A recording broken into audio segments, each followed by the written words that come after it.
Greetings, space travelers. Welcome home. You've just tuned your dial to Spaced Out Radio, the only place where you can own the night.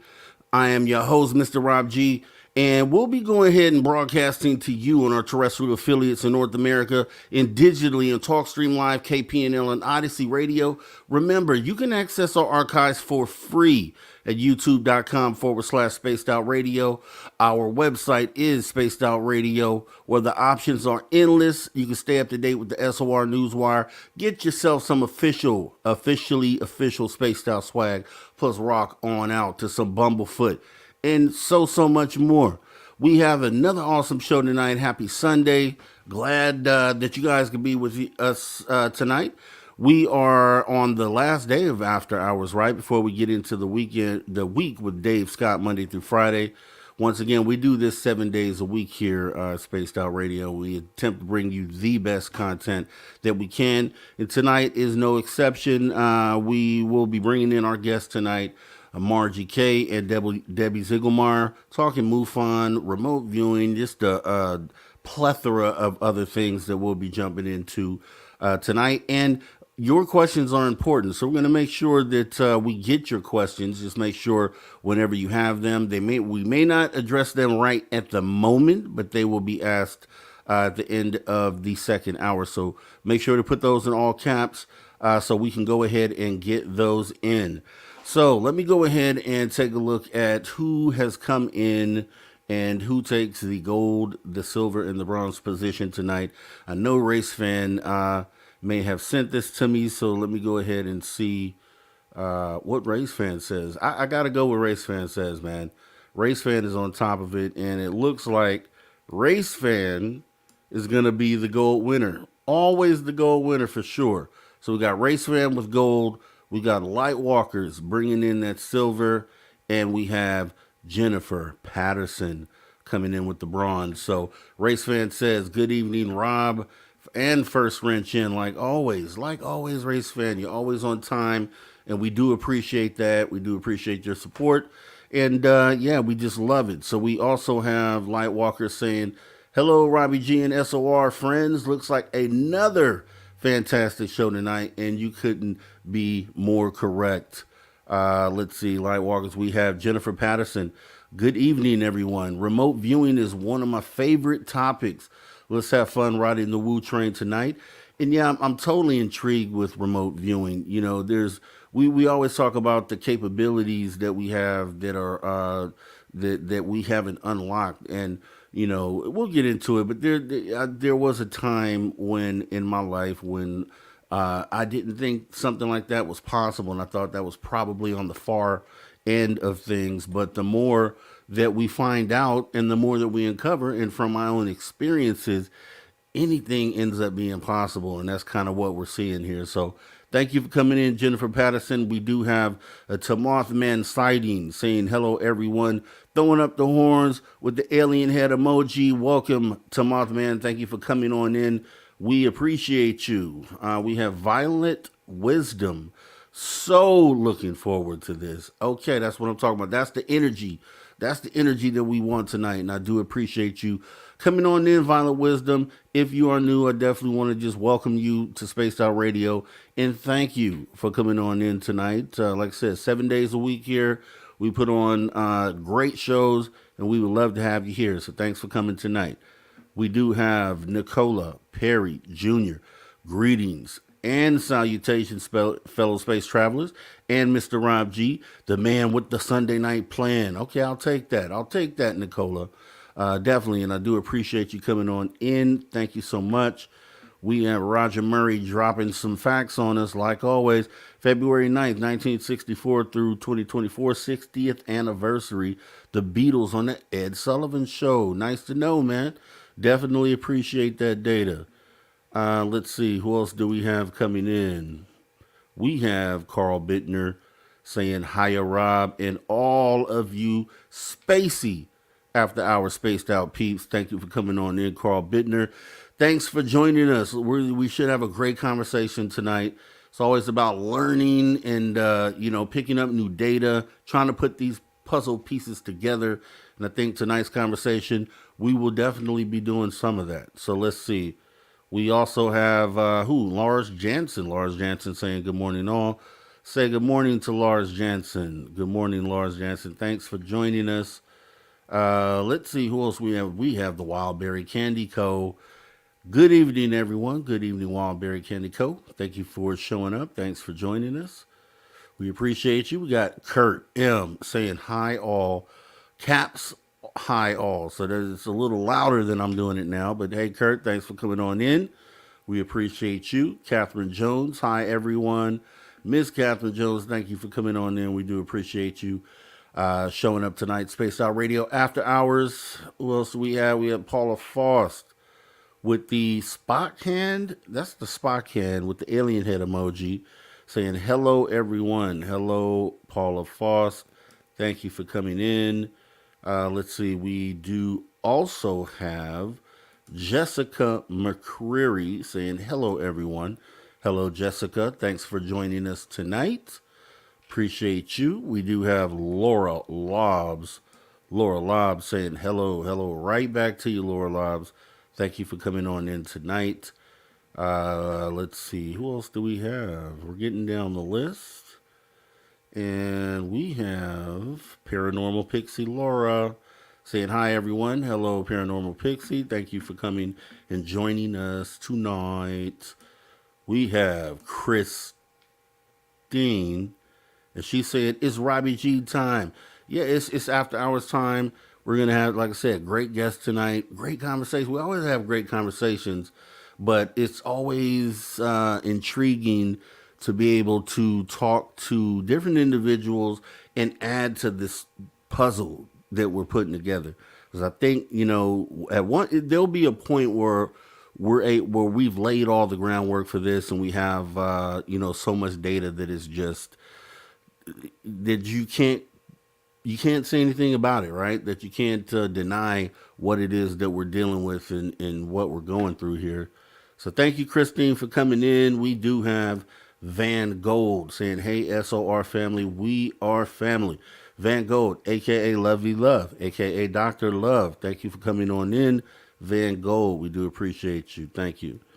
Who else do we have here? We have Mary R. saying good evening. Good evening to you, Mary R. Thank you for coming on in Spaced Out Radio After Hours. We have Nalacious saying yay. Yay right back to you. Glad that you are excited to get into the conversation, as am I tonight. Do appreciate you coming in.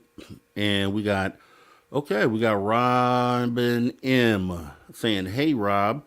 So we got Robin and then Rob. Hey, Rob, just finished Jessica Jones' show. She sent me here. Thank you very much, Cryptid Huntress. And yes, you know Cryptid Huntress every Sunday, right before the after hours, so 7 p.m. Pacific time, 10 p.m. Eastern time, every single Sunday. So you get into Jessica Jones, and then right after that, come right on over to After Hours to continue your viewing pleasure and your enlightenment process, really. Is what we'll call it. It's what it is. And let's see, who else do we have? We have Silent Listen. Just came in from sky watching. We saw those same lights again that Melinda Leslie sees. Isn't it amazing what you see when you just look up and watch the sky, right? They're up there all the time. They're up there all the time. If you have the right equipment, if you're lucky enough, you can get a bare eye sighting. But I'm a big sky watcher. I like going out to do that. And I want to get a psionics camera so I can get out there because most people that I know that have one report that they see things pretty often. And I would like to experience that too. I've had my own sighting, but I would love to see more, obviously. Who else do we have here? We have X Scapegoat Powerful Healer. Okay, that's a powerful name right there. Do appreciate you coming in. Seems like you may be new. If you are, definitely want to welcome you over to Spaced Out Radio. We do appreciate you coming on in. Thank you very much for showing up. And let's see. Okay, we got Brown Dwarf. Brown Dwarf sighting. Good evening. And Brown Dwarf, we have to link up and talk more about that whole Scientology thing. And maybe we can meet up out there at the Big Blue Building in Los Angeles. So we'll talk further on that, Brown Dwarf. Be on the lookout. I'll be reaching out. And thank you for coming on in and joining us tonight.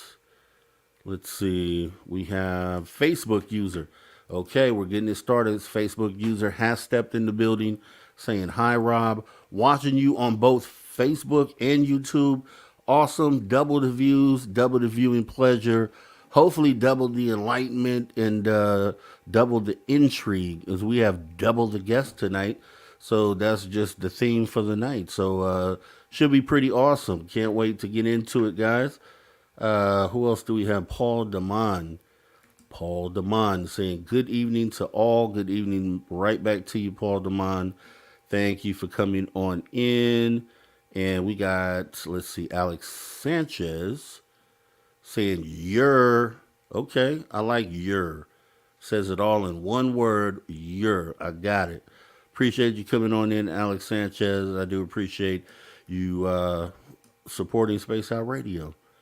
Let's see, we got Midnight Squatchers saying good evening with the cool glass emoji and the peace sign emoji. Midnight and then Squatcher. I don't know if I could do it. That's the wrong time of the day if I'm going to go out trying to look for something. Can't be at night because there are reasons that I wouldn't do it. But thank you for coming on in, and we do appreciate you what you do and your support of Spaced Out Radio. We have Kira I Am saying YouTube playing tricks on me and was hiding this video. So weird. Yeah, it is because I've kind of did some editing on the Spaced Out Radio site over the last month where the most recent video or the live video should be at the top of the list. So if it is not showing up, we'll have to look into that. Thanks for coming, Kira I Am. Let's see, we have... Who else do we have? We're pretty much almost down. Okay, we got Spiraling 69. Happy to tune into the show tonight. So glad to hear that, Spiraling 69. Like I say, sounds like you may be new, don't recognize your name. If so, welcome to the show. Thank you for coming on in, and we'd love to have you back. So thank you very much. We got Aloha Dave. Aloha Dave saying, Buenos noches de Mexico. So good evening from Mexico. We do appreciate you coming on in and getting your viewing eyes. So appreciate you. We got SG Now Spotter 310 saying hello SOR with alien head emoji spaceship. Alien head emoji spaceship. We love it. Thanks for coming on in. Skip to Malou. Skip to Malou. Saying, hi, Tim. Ask a peeps to send a message further until we meet. Okay, maybe personal message. Thank you for coming on in, though. I do appreciate that. Let's see. Jacqueline D. Another new name. Hello, Earthlings. We do appreciate you for coming in, Jacqueline. Thank you for showing up, and hopefully you love the show tonight. We really hope so. We got Lil Cam 51 saying you need to get the social dig here on Twitch. Doing that tonight, Lil Cam 51 for sure. I'm gonna have to write that down. Social dig will be on Twitch starting this upcoming Wednesday. So appreciate you coming in and that information. Thank you very much. We got CS saying greetings. Greetings, CS. Thank you so much for coming on in. Let's see. We are almost there. Robin M. Yeah, I did Robin M. Yeah, but hey, Robin M. Just going to say hey again. We got Deb from Sacramento. Hey, everyone, and welcome Margie K. and Debbie Ziegelmeyer. They're both here with us tonight. And let's see. Who else do we have? Presidential Zaddy saying salute Rob G. F you, Dave. Dave Scott, if you're watching, Presidential Zaddy just sent you a message here. We appreciate you coming on in. Thanks for your support. Bob Berkins. Hello, Bob. Thanks for coming in. Appreciate you. Paula Faust, thank you for joining us. Magneticus saying, what up, all? Thank you for coming tonight. Magneticus. Let's see, who else do we have here? Flat Six. Flat Six has shown up. Thank you for coming on in, saying hello, everyone. Thank you, Flat Six. Let's see, we are almost there. Quantum Momentum is in the building saying, what's the purpose of hybrids? I don't know. Maybe we can pose that question. I'll star that for you right now. That'll be one of the first questions that we ask tonight for sure. We got Mr. Drew Banky in the building. Drew Banky, what up, bro? What's up? Right back to you, bro. Do appreciate you coming in. You got to go back and watch the episode from last night. Me and Drew, man, gets deep, some really heavy stuff, and Drew's a really good dude. So you guys go back if you missed that. Go back and watch. If you even watched it, watch it again. There's so much data there to absorb. It's definitely a good show to check mark and put in your playlist. Let's see, we got who else? We are almost done. River Dog Pitbull, thank you for coming on in. We appreciate you. Let's see. Drew Banky, I'm starring this right here. Drew Banky says, tell Margie I said what's up. We're going to do that. I'm going to star that, and we're going to definitely let Margie know that Drew Banky said what's up for sure. Let's see. What else do we have here? Got you. They were looking pretty good. Assault Rifle Omen saying, okay, like that. Thank you for coming on in tonight. And more keep coming in, and that's good. I mean, we love that. We love the new viewers. We appreciate you all. Our return viewers, we appreciate you too. We want to put on the best show that we can, and tonight I think will be another example of that. As I get to the bottom of this list, we already have a super chat coming in from Deb from Sacramento, saying a big welcome to Margie K and Debbie Ziegelmeyer for sure. We got Paramarv saying howdy, folks. Thank you, Paramarv. Let's see. Sandra Heath, thank you for coming in. And chat is moving fast tonight, which is great. So I anticipate a lot of participation. Lala Bright, thank you for coming on in. We appreciate you. And let's see.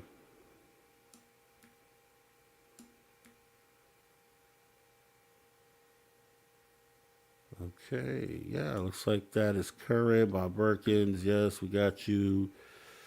Make sure everyone is coming. Okay. Kim Jellin, thank you for coming on in. And Wu Chain Riders DG, Derek Galloway, Betrayal's a dish best served cold. William Wallace, you'll forever be the Scotsman. Freedom. Okay, I'm not really sure what that means, DG. I'm sure you'll let me know. Appreciate you. All right, we are all caught up, and I'm really glad that you guys all came in and showed your love. Because like I said, we do this 7 days a week, and it is cool to know that you appreciate what it is that we do and that you enjoy the content that we put on here at Spaced Out Radio. So, we're going to go ahead and get into it with our guests here tonight. We have a couple guests here. They both are actually MUFON state directors, which is awesome because there are a lot of things that we can talk about with MUFON. And I know that Debbie's also, or Margie's a private investigator and remote viewer. And yeah, we're going to be asking a lot of questions. I want you guys to get your questions together. Make sure you put them in all caps so I can check them off. Yeah, and let's no further delay. Let's go ahead and bring our guests in. We have tonight Margie K and Debbie Ziegelmeyer. Thank you for joining us, ladies. How are you? Doing good. All Hi, right, all right. thank you for having me. Yeah, no problem at all. No problem at all. Like I say, what we trying to do here, and I'll tell you, we have a list. Well, I put a list out probably a couple months ago because my whole thing is I wanted to make sure that we get guests that the viewers want to see, and you guys definitely both came up on the list. So it was imperative that we reached out and got you guys on the show here. So our viewers are already in love with you guys. So we appreciate what you do. So here's how I like to start my interviews, especially if we are just talking for the first time. What as far as ufology itself, if you're an experiencer or not, what kind of led you into this space and where you ended up at today? Did you have sightings as a young child, experiences? I don't know if you guys would mind going into the story that brought you here today. Debbie, why don't you go first? Oh, thank you. And, let me see. I grew up in a small town in Arizona with a very vivid sky. Not a lot to do, about 75 miles north of Mexico. So I grew up in Safford, Arizona. And I had a science teacher who had a telescope, was interested in the stars, and he would bring it out every other weekend, and we'd go to the football field, and he'd tell us about the sky.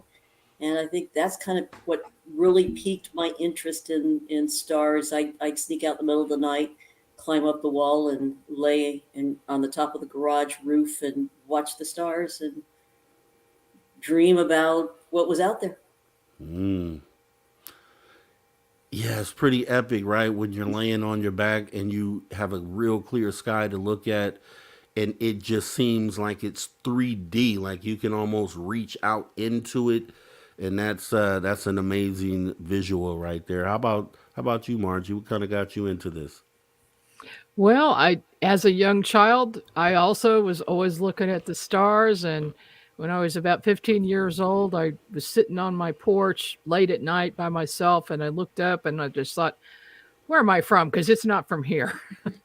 Right. And so that just kind of, I was thinking about what else is out there, who else is out there, and are they visiting us? And then I had a pretty big sighting when I was 17 years old, and along with my entire family, and that got me interested in UFOs for sure. Wow. Okay. And so you had a sighting with your family, so multiple observers. That's like Mm. my sighting. I was lucky enough. The only one that I've had, I was lucky enough to have with other family members that could validate it, vouch for it, and I had video. What happened in your case? Anything wild, or did you just see a light, or what was it?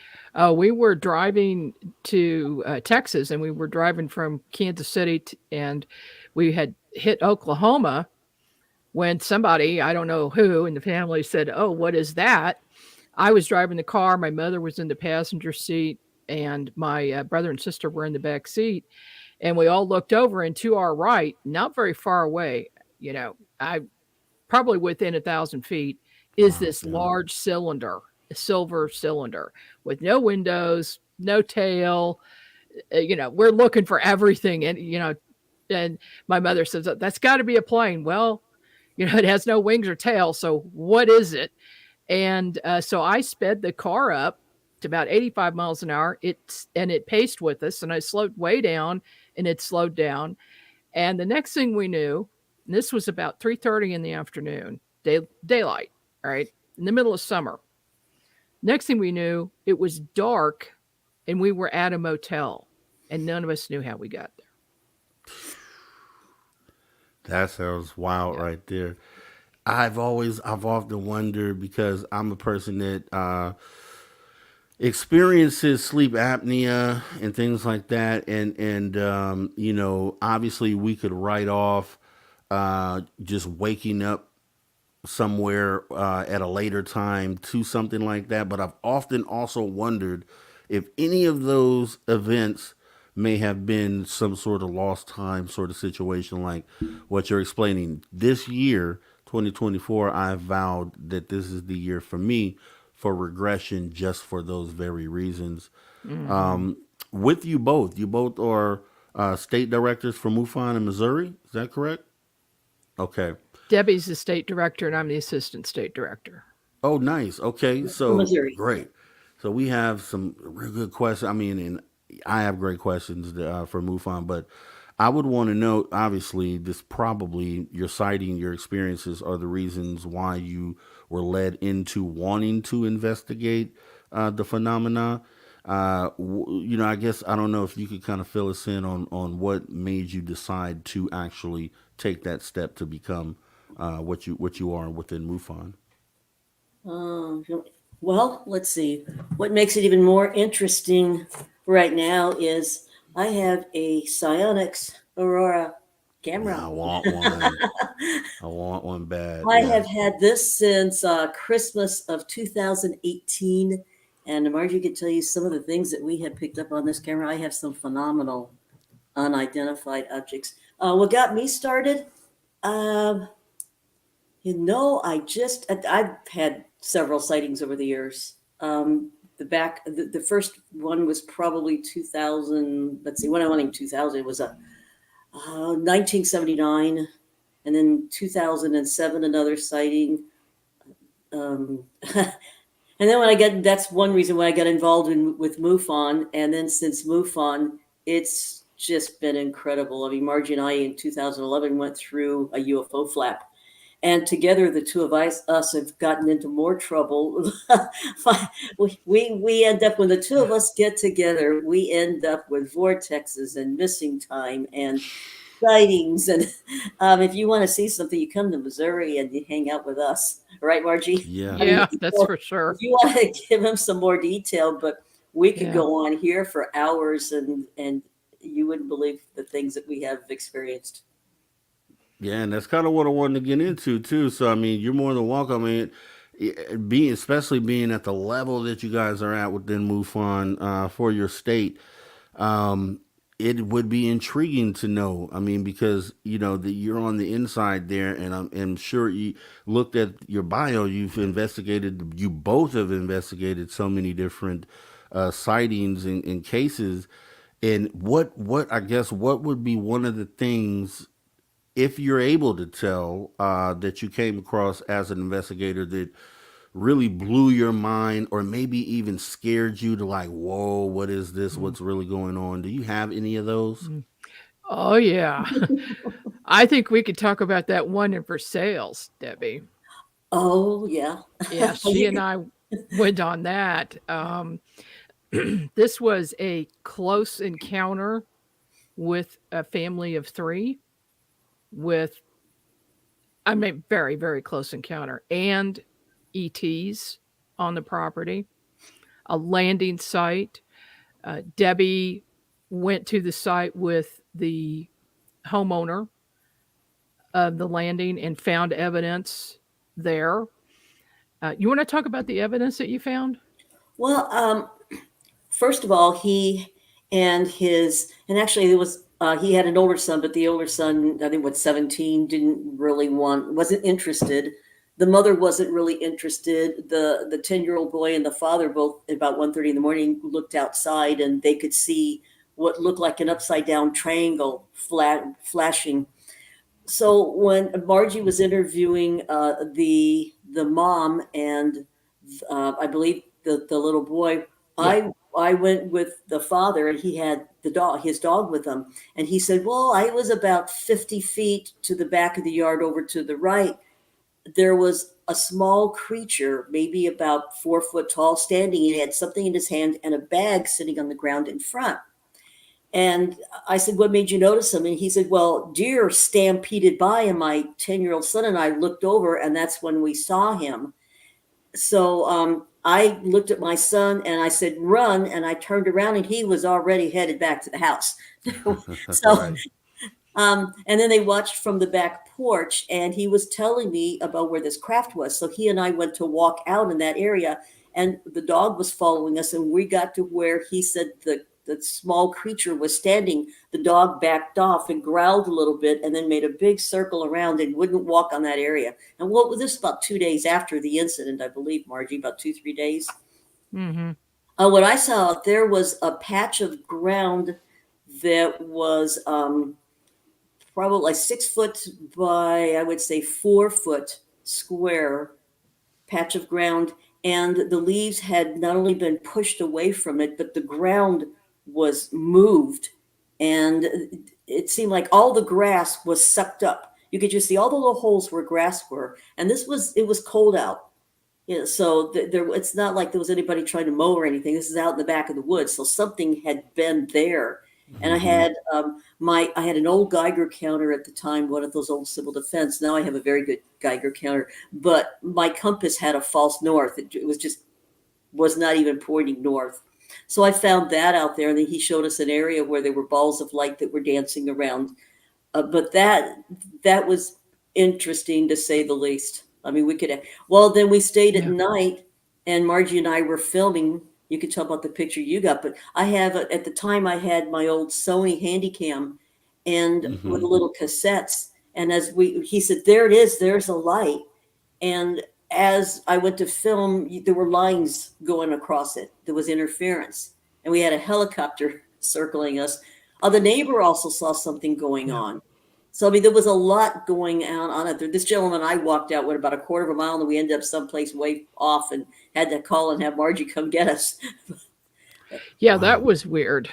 Uh, and then, well, that evening, while we're filming the area where he would see balls of light, one came up and it was in the distance. It was a really big, bright white light.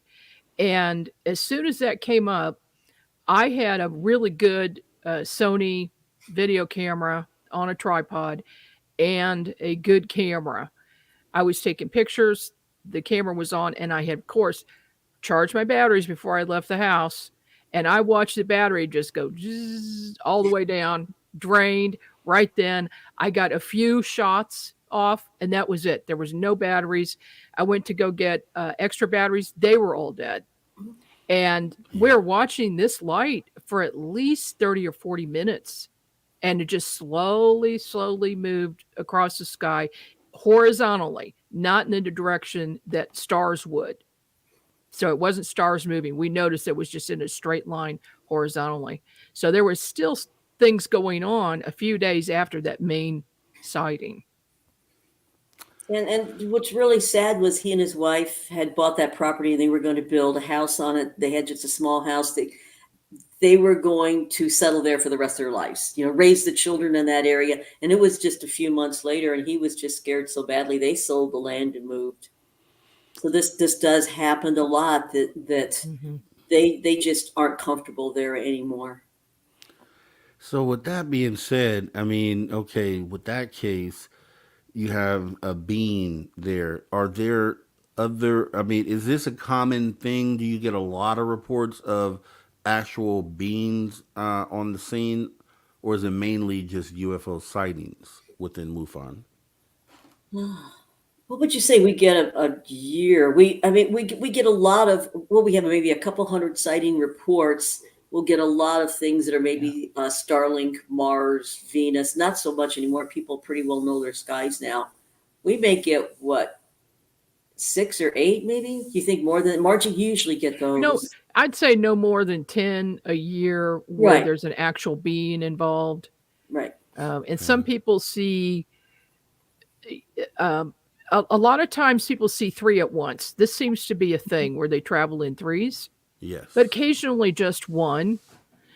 And, there are different types. There's the typical gray type. There's the medium tall gray type that's thinner and has a smaller head and smaller eyes. And then there's a tall gray. But there's also been several, in the past few years of what I would call interdimensional beings rather than extraterrestrials, because they're usually tall, robed, and they're glowing, either a white or a blue color. In one case, a woman saw an all blue being that just phased in from her television set. And so she didn't know, that if that was an extraterrestrial or something else. And those are by far the most interesting cases when that happens. But that's rare. Most of our cases are, like Debbie said, something identifiable or lights in the sky where they may not behave like a plane or anything that we know, or you might rule out ISS. So maybe it's a craft, but it's just not close enough to tell. And in a few cases, we get some real good ones. And like that one in Raytown last year, where this Ring doorbell got this, what looks like a Millennium Falcon craft moving and then morphing out, phasing out into another dimension. It was just awesome. It was all over the internet. Mm-hmm. Yeah, that part scares me, the phasing in and phasing out, the interdimensional aspect, and then just people who report that these things may be able to just walk right through a wall, and those sort of things bother me because I had a UFO sighting, and maybe I can show this to you before you guys leave today because I did catch it on film.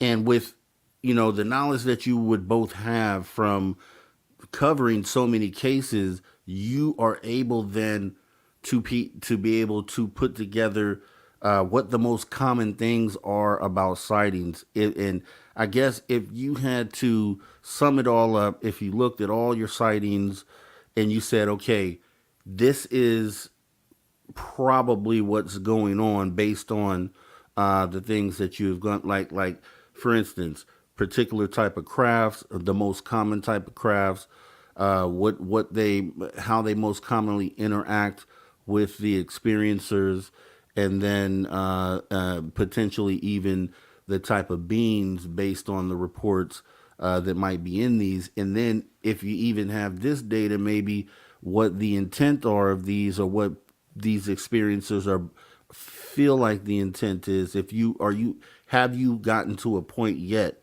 where you're able to kind of look at everything from 10,000 feet and kind of put together what probably is likely going on here? Well, Yeah.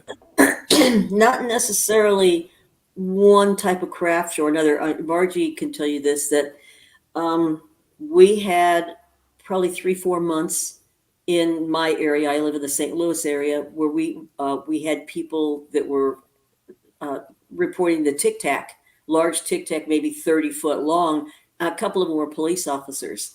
Then at the same time, over in Margie's area, she's got these strange balls of light. And then you have a large triangle shaped craft. And then you go down south and there's animal mutilations down in the Salem area. And then you go up north a little bit, and it seems like there were more maybe balls of light, I guess, over by Wentzville and O'Fallon.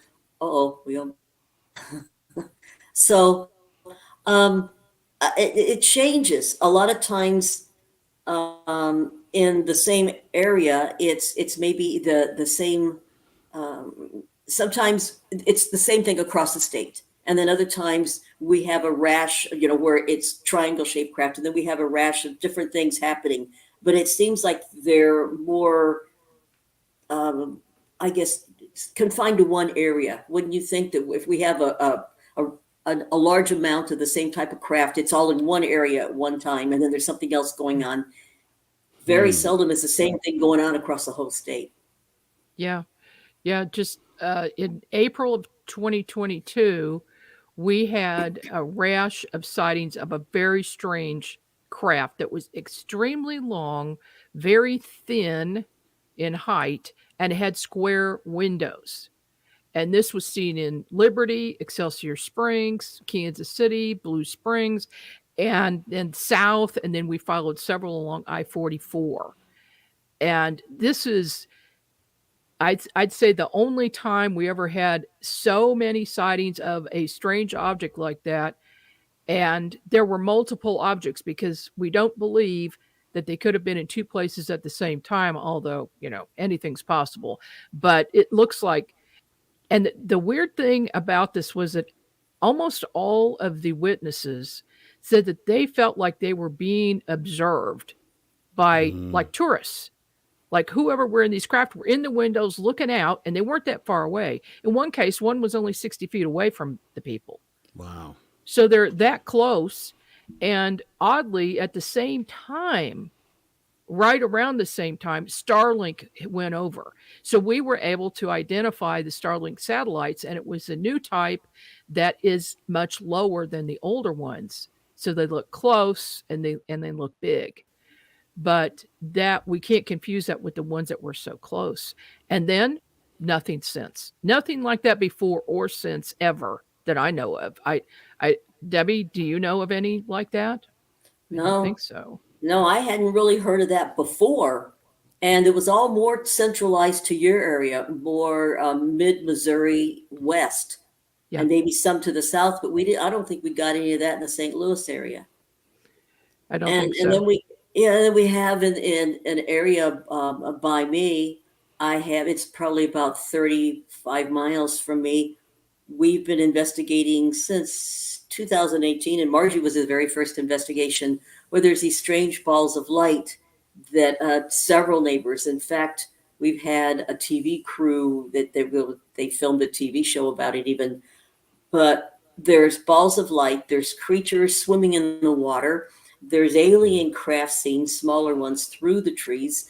I believe, let's see, what else did they have? They found Native American artifacts out in the woods. I mean, it's been strange, but the strangest part about all of it was this ball of light that the crew, my St. Louis crew and I were watching. We were watching these balls of light, and they were coming across Interstate 44, coming across the highway. They would go across the road we were staged on, which was actually Route 66, going low halfway up the trees in January. So, of course, not this past, but January a couple of years ago. So they're coming halfway through the trees. So they're going through limbs. These balls of light came over the top of us. And as they got over the top of us, it would kind of half moon with flat and then pulsate. And then they would move on and head off in the distance. When they got to be about 1,000 foot in altitude, all of a sudden it would turn on FAA running lights, a green and a red. But the green light was on the left, the red light was on the right. So it would have had to been flying backward or upside down. So the lights were coming on and they were on the wrong side. Now, this same thing happened in, I believe it was May of 1973 to Harley Rutledge, who was investigating the Piedmont area at the time. And this happened at Farmington Airport. They got a black and white picture of it, but unfortunately nothing in color. I have my little Aurora Psionics camera. I got it in color. And so I have this ball of light turning into what looks like maybe an airplane, but assimilating it with the green light on the left and the red light on the right. And we thought we just had one, and the one just before it did the same thing.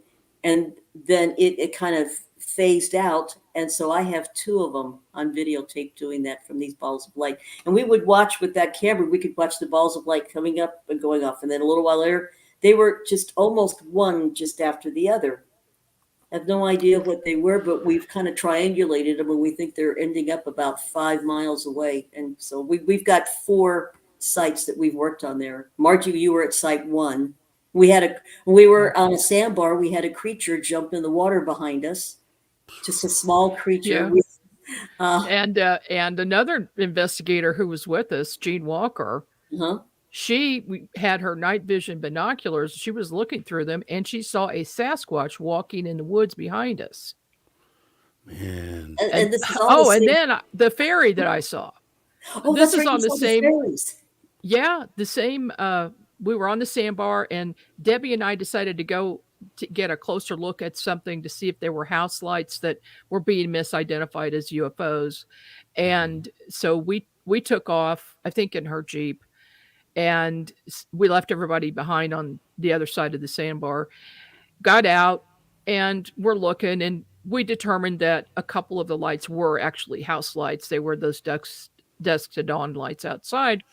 But while I'm looking at it through my high power binoculars, this little creature about maybe 16 inches tall walked out of the trees and went over to this black box on the ground, was messing with it, ran back into the trees, came back out, back and forth several times. And I swear that thing looked like those little creatures in Men in Black that, they're smoking cigarettes, the little worm guys.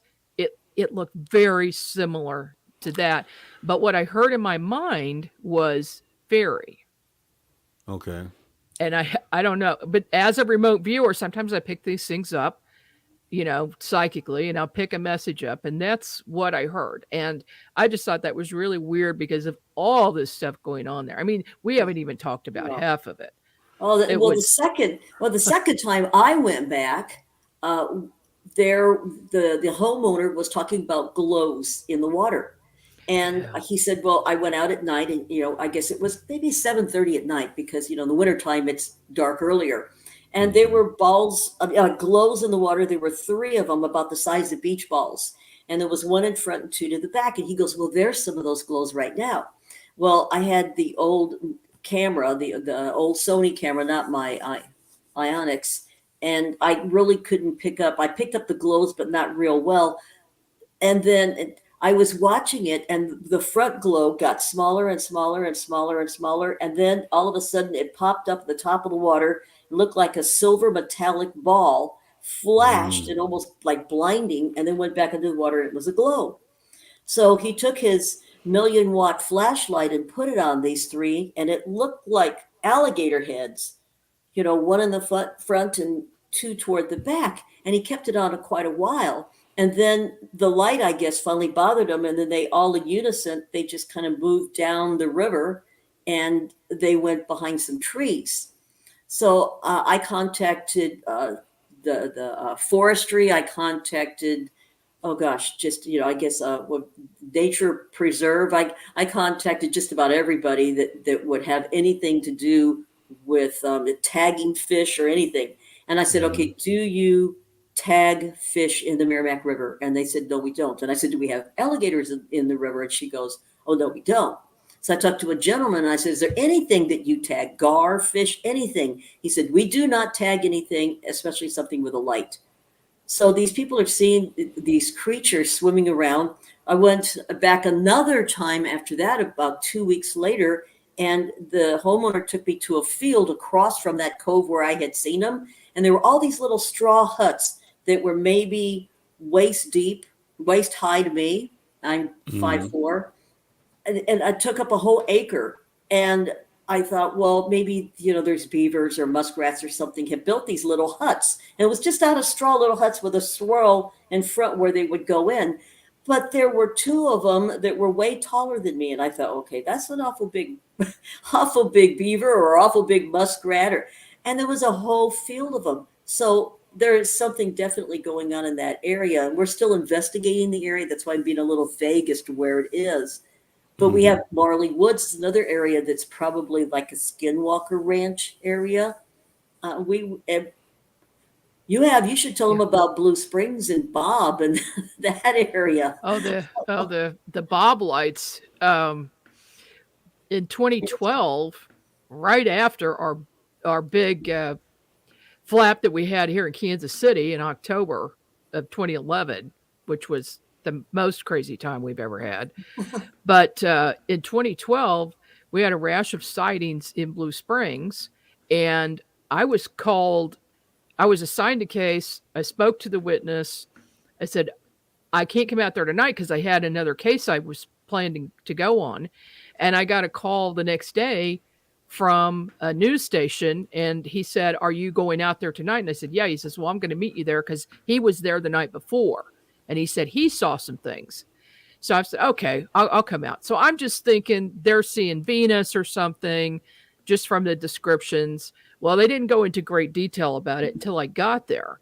When I got there, I'm setting up my binoculars, my high-power binoculars, and my camera and a telescope. And I had another person with me. And I met with the news anchor or journalist. And he said that the night before, they were watching these two objects in the sky, and they kept getting brighter and brighter and started spinning. And he pointed, showed me where they were. He said after about an hour and a half, so this is about 10:30 at night, the one on the right shot off to the left to the horizon and back in about 2 seconds and went to the exact same place it was before and then dropped down to the ground. Wow. The camera operator got the camera, got in the van and locked it, and she said she would not return and she wasn't coming out of the van. Yeah, I bet. So the next night he had a different camera operator with him when I got there. So they're explaining this, man. Okay. So there was another thing that was going on at the same time, which was really weird. In that whole area, we were getting reports of laser beam-like lights that were mostly horizontal. They were red or white. So people are reporting this separately. So I'm setting up the binoculars. It's at dusk, and my partner is standing to my right. I was looking in them, trying to get a good angle because I was looking in the area where Venus would be coming up. Mm-hmm. One of those lights flashed by, blinded me. I mean, I couldn't see anything for about 2 minutes. And I said to him, did you see that? And he goes, oh, yeah, I saw it. So I just happened to be looking at the wrong time. We're not sure what those were, but I think they're related to this. So here are these these objects come up at dusk. I think one is Venus. I think the other one is Arcturus. I look at my sky map on my phone, and Venus is below the horizon. It is not up yet. So I'm like, okay. Can't blame it on Venus this time. Yeah. I can't blame it on Venus this time. So I'm just keeping an eye on it. It just looks like Venus. And then Arcturus looks really, really bright. So I get my binoculars, look through, and it's spinning from right to left at 1/3 second intervals, and it's red, white, green, red, white, green. I'm like, that's weird. Let me call Debbie in St. Louis. So I'm in Kansas City. She's in St. Louis. I said, Debbie, could you please go outside and take a look at Arcturus and tell me what that looks like? Does it just look normal? She goes, yeah, just looks normal. It doesn't look like anything. Okay.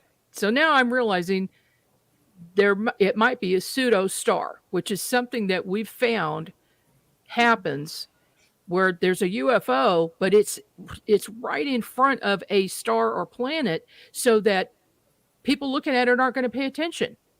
Mm-hmm. I mean, that's our reasoning for why they do it, but this happens a lot.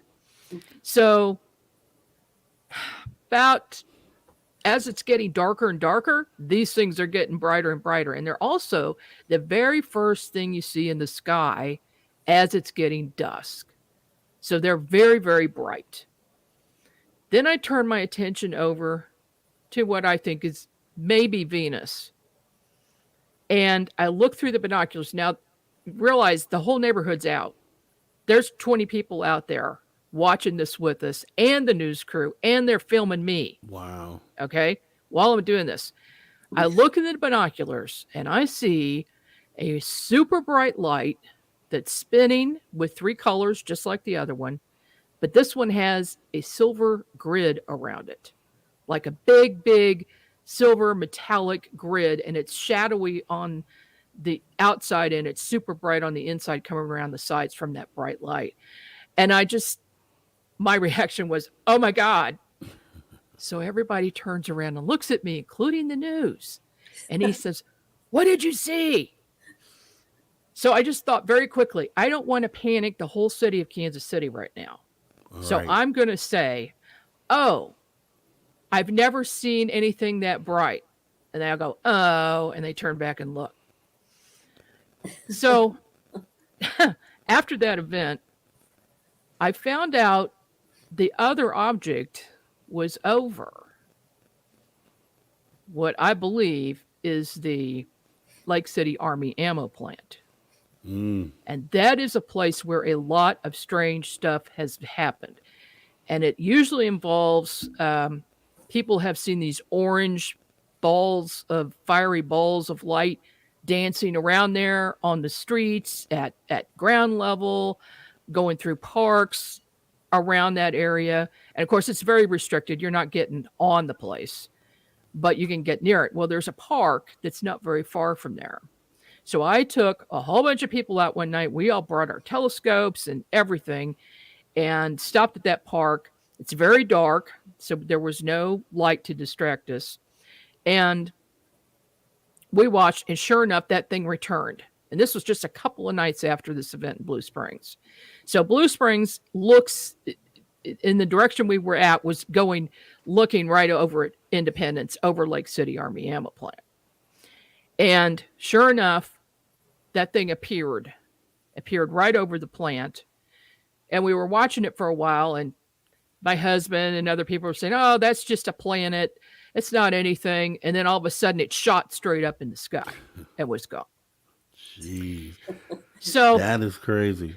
Oh yeah. I mean, that's probably one of the most bizarre things. But what has happened since is I've discovered that those lights, which we now call the Bob lights for beyond belief, they're all over. I've seen them over Kansas City. I've filmed them over Raytown. I've gotten them to respond to me by flashing a 1,000,000 candle power flashlight at it 3 times, and they will flare up, get super, super bright, and then go back down. And like they're in response to you. So there's some type of intelligence manning these. Now, whether there's something of ours or something from somewhere else, I don't know, but they're hanging around all the time and they're all over. I've seen them all over the United States. Great. And I want to ask you, I'll ask you right now, and then I guess we can get the answer after the break. But my theory of being off of what you just said, these balls of light, these UFOs that I captured were these spheres in the daytime, and then in the daytime you usually see what are perceived to be these solid spherical objects. My theory is that those spherical objects, if like my sighting, if I were to see those at night, I would assume that those would appear as balls of light as well.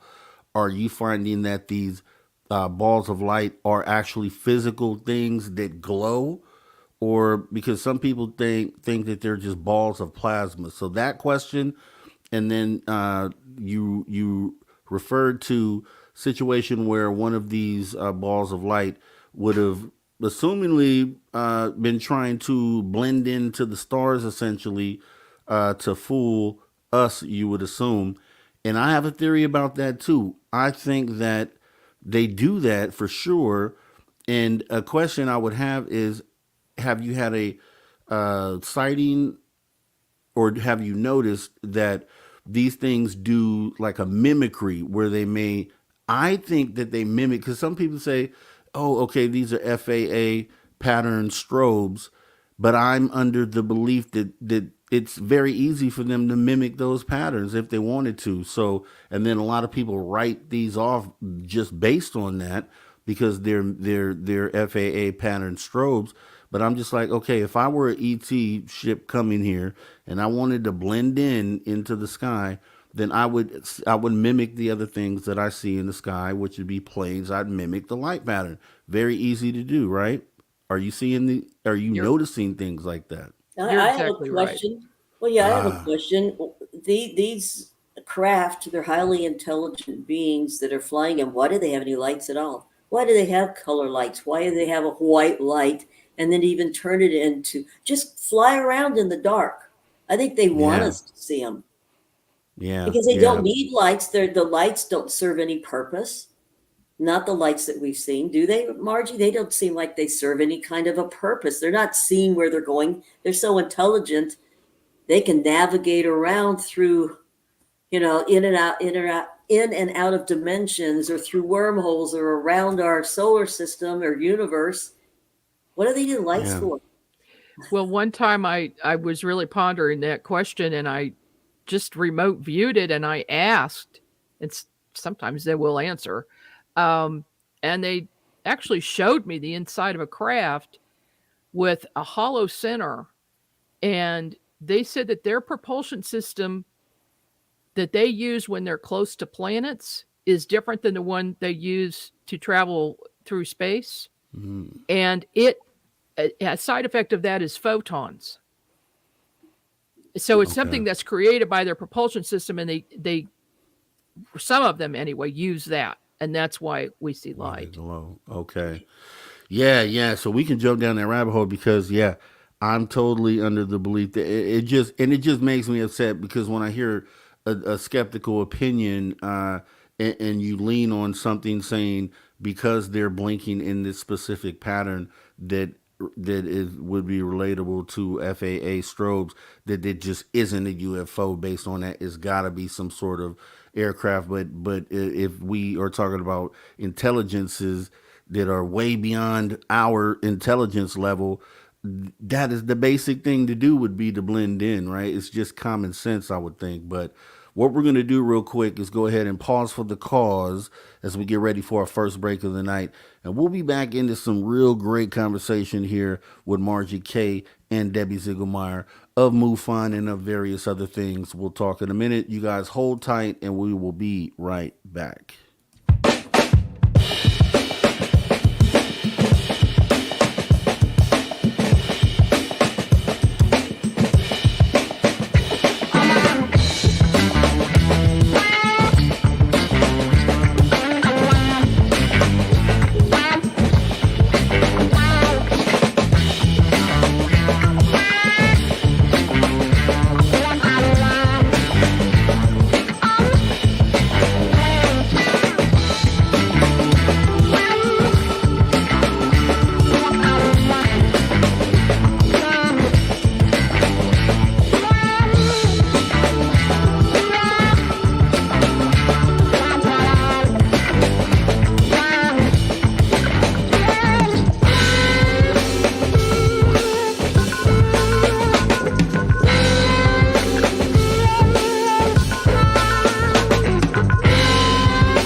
right, ladies and gents, welcome back to Spaced Out Radio after hour number 2 with me, your host, Mr. Rob G.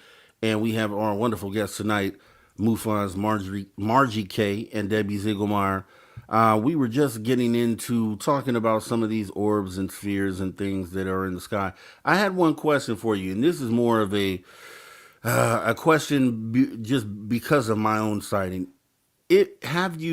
So two things with UFO fleets, where there's maybe more than 5 at one time. Do you see those often? And then if you do, what are the characteristics? And if you're able to say, do you see them in any particular formations? Or You what's want the me most to? common formation? I've actually seen one kind of.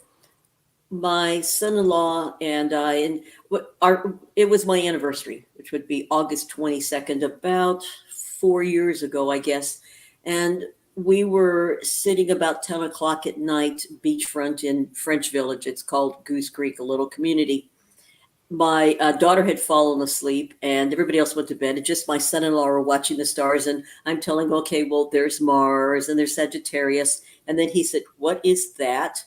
And there were 4 just pinpoints. They were like a square, 2 and then 2 underneath, pinpoint stars. And I said, I don't know what that is.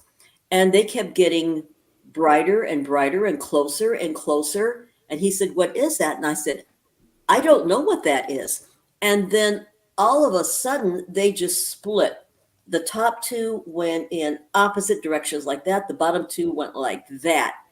And he's a St. Louis City firefighter. And it was kind of funny. He screamed like a little girl. He said, what was that? I said, Yeah. I don't know. I would say maybe that wasn't really a fleet, but it was a formation. And that's probably the only experience I've had where I have physically seen a group of something that came in. Now, this came from way out. I mean, these weren't planes. We watched the lights. They were pinpoint dots, way out white lights. And especially when they moved off into other, the way that they moved off, our aircraft doesn't do that. I mean, no characteristics of anything that we have. But so I know I don't know what it was unless we have a fleet of something that's far beyond what they're telling the public. These things were highly advanced, and we was a group of 4. But I don't know. I really haven't seen a fleet so much. Have you, Margie? Or you can refresh my memory. Well, maybe about 15 years ago, I was driving east on 23rd Street, and I saw maybe about 300 something. Oh, And they were silver, kind of like an oval shape. And I was looking because I had heard that geese will have formations like that, and that these were kind of moving like that. They were all moving together, back and forth, up and down. And so I was looking for some sign that they were geese, some wings or something. And as I drove towards them, I was getting closer, and I was thinking, yeah, I'm gonna see that. I'm gonna see that pretty soon, because I know that's what people mistake them for. And then all of a sudden, they just disappeared in thin air. They were just gone. There was no flying away. They weren't geese. Margie, you just explained my sighting, and that's exactly why I asked the question in that fashion, because I feel like, and I know for a fact, because of my sighting, I had 47 at one time, and they were these white spherical sort of things, and each one of them, every single one of them had these, I call it like a pipes like thing, is the only thing I could think of, like a black pipe sort of object sticking from the bottom of each one of these things. I got them on film. I did some zooming in and took it frame by frame. But you would have assumed that these were potentially birds based on the formation. They were in a V formation, and they were kind of flying in and out of each other just like that. But the thing that happened is that they all disappeared at one time. They disappeared into thin air, and I got this on film. This happened at 12 noon. It was about 108 degrees. I'm here in Southern California, about an hour north of LA. So, yeah, they did exactly what you said. And one of the things that I have, because I've been looking into it, and other side, I found other sightings that show these exact objects, and I found them in the MUFON database. So there are a few MUFON videos I've done a video about that shows these same objects, and they have been listed as unknown. So same thing you're talking about, but I'm leaning into those sort of objects like the ones we're talking about seem to have they seem to be alive almost. They seem to have some sort of life to them, and I'm under the belief now that they exhibit some sort, either they're alive, they're biological things, and not craft, or some hybrid of the two. And I believe that they do something like called biomimicry, where they where I don't know if a V formation is just a natural formation in nature, and these things just take these formations because of that fact, or if they are trying to mimic things like geese or birds, because those are things that are observed in our skies, and that would be another one of those blend in sort of things. I don't know what you think about that, but since I had my sighting, because I know they weren't birds, even though someone who looks at the video based on how they are acting and their formation will immediately go to birds. And my belief is that the ones I saw, I know other people have seen, and I think they mistake them for birds and kind of just write it off, and come to find out that these objects are actually always in the sky. So when I was asking that initially, I'm glad you had the personal sighting that verifies it, but I was saying, looking into your database, do you have other examples of exactly what you just described, where there are these formations and people may be mistaking these for birds, but then realizing that no, they're not, they're these anomalous things? I don't recall ever doing an investigation about that sort of thing in Missouri.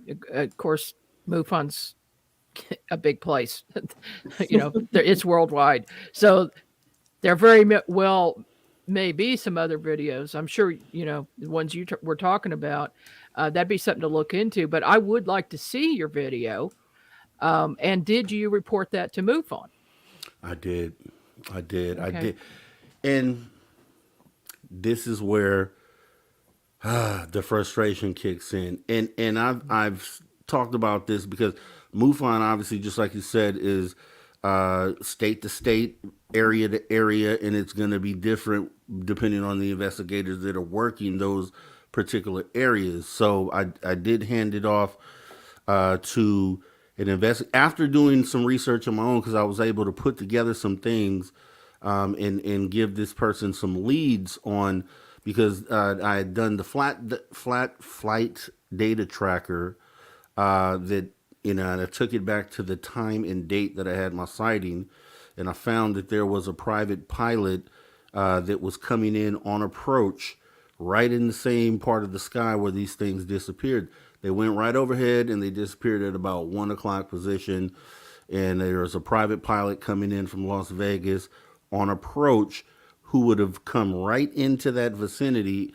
And I had that data to give to the investigator to see if he could follow up on that, and maybe see if this person reported anything, or if there were any air traffic control, because I FOIA'd the air traffic control, but didn't realize that you needed to do that within a 45-day window of your sighting, which is an important thing for you guys to know out there.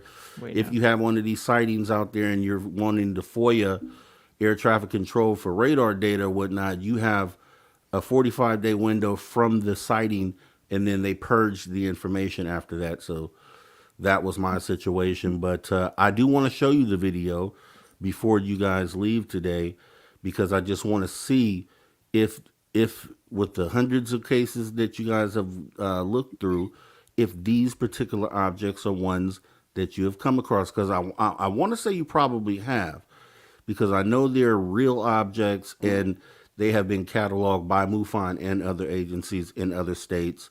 And just, yeah, so I definitely, and I'm glad you guys are here for that reason, because, but yeah, going back to my own MUFON investigator here, I had him investigated, and even with all this evidence that was given in the video, the statement that I gave, the lead for the private pilot, this person still came back in the end and tried to tell me that these things were a string of party balloons.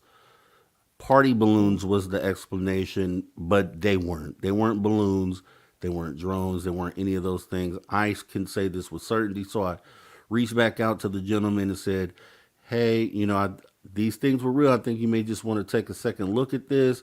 Maybe, and here's a MUFON case. I gave him 2 or 3 MUFON case numbers that displayed the same objects. And in those cases, those objects were deemed to be unknown or unrecognized. So I'm like, okay, how can these be party balloons?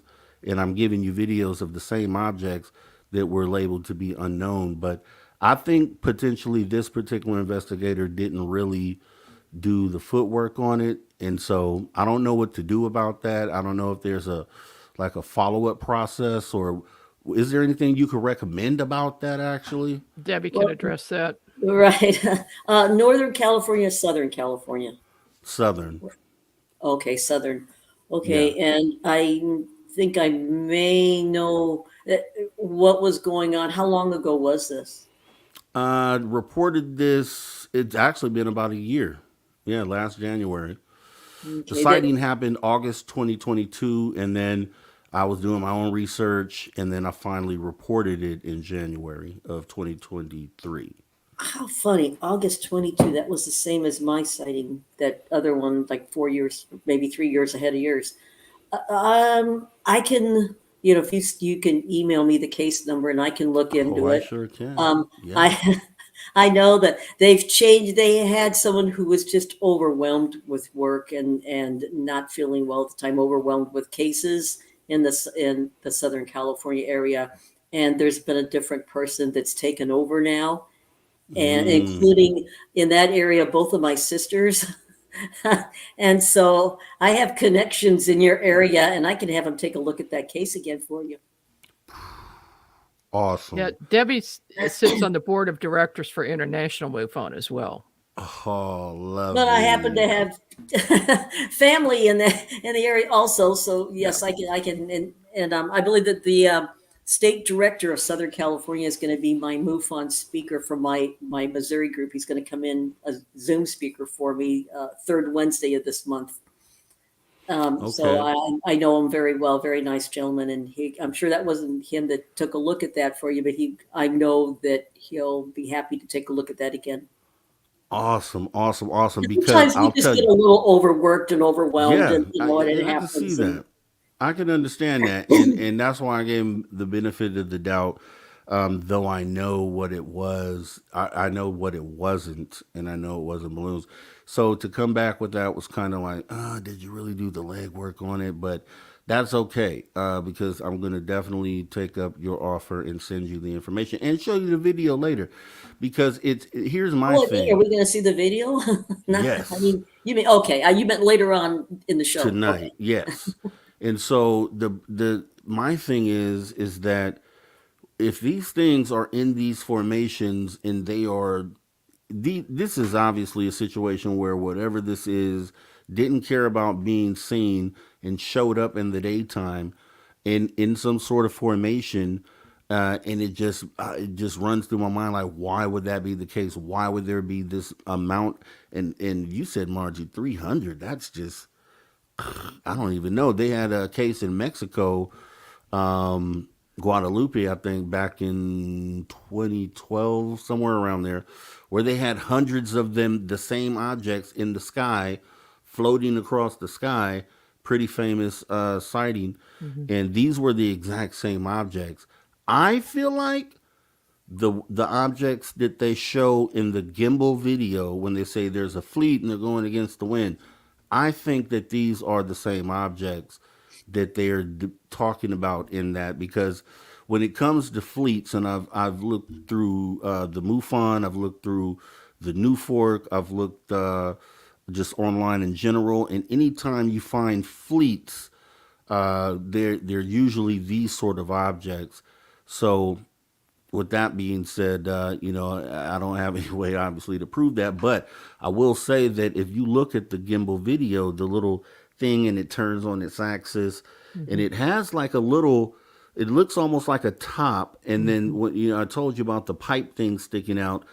When I look at that, I can almost see that pipe thing sticking out the bottom of this object. So I'm under the belief with a lot of certainty that these objects that I'm going to show a little later are definitely the items from the gimbal. And I just want to pick your brain to see if you've seen these before and have any reports about these. But what is your consensus about, you know, if you had to guess why these things are visiting, what would be your answer to that based on your research into this topic? Different beings, different purposes. Yeah. There's several different races of beings. Some of them are here that they abduct people and maybe just do an examination. We've heard where they've, like in the case of Barty and Betty Hill in 1962, where they actually took um, samples, reproductive samples. They gathered eggs from her, put a needle in her belly, and um, then there's some that I actually believe are residing here in our sorry, I have a bit of a cold, in our oceans. I believe we have some that are in the oceans. I believe that there are some that have been living deep in mountains, in hidden away from us. So I believe that they're not, some are visitors and some of them maybe not. Some might be from the future, but everybody, they have a different, it may be a similar agenda, but a lot of them have completely different. I explained it the other day to someone. I said, when let's say all three of us, we get up in the morning, we all get up in the morning and there's all things we do, but then we go off for the day and do something all completely different. Yeah. And they're I mean, what do you think, Margie? Well, I've had personal experiences and I've talked to lots of people, and by far at least 80% of the time the experience is either positive from the beginning or they eventually come around and say it was a positive experience that they did, because most of the time what they're doing is doing healing work or waking you up or triggering something in you to make you have a new skill. um, but there are some what we would call negative or bad, because they seem to be a very bad experience, and the interaction is, well, there's basically no interaction because some of these entities have no emotion and no feeling and no empathy for the people, and they might do something very painful to them, things like that. But that's by far the least amount. Um, there was a study done a few years ago, a couple years ago, by the Free Foundation, which is now uh, uh, Contact and Consciousness, and they were surprised to see the results of the survey, that it was mostly benevolent beings that were there to help the person. And I've had personal healing experiences by ETs in my bedroom that appeared, but I asked them to do Hmm. that because the doctors couldn't figure something out. And I said, could you please come help me out? And next thing I know, well, in that case, my feet had been hurting me real bad, and the doctors had no clue. And so I did a meditation, and I just sent the message out: if there are any benevolent beings who would like to help me, please come do so while I'm asleep. So I fell asleep, And then I felt a pinch real bad in my calf. And it felt like a needle was going into my bone in the calf. And I was instantly awake, look, and there's two ETs standing at the foot of my bed. And they're right at my feet. They're doing something to my feet. And then I sensed another one to my right, but I didn't see it. I didn't look in that direction. I just knew there was one there. And so my reaction, and I would, this has been a while. And it was the first time I had seen a physical ET besides one I saw in 1985. That's a whole different story. And I was surprised, and I screamed, threw the covers over my head. Like that's going to do any good. And then I thought, wait a minute, I asked them to come. So I pulled the covers down, and I can't see them anymore, but I knew they were there. But whatever they did to me, the next day my feet didn't hurt anymore. They fixed them. And it was just amazing. What species are those, if you had to say? They were the medium tall grays, but with small eyes, small mouths, small nose, not gigantic eyes, just a little bit bigger than ours would be. I've heard that. That's strange. I've heard that variation right there, that would not necessarily the large eyes. Healing energy always seems to be a common thing as well that you hear about these beings as well. I mean, so okay.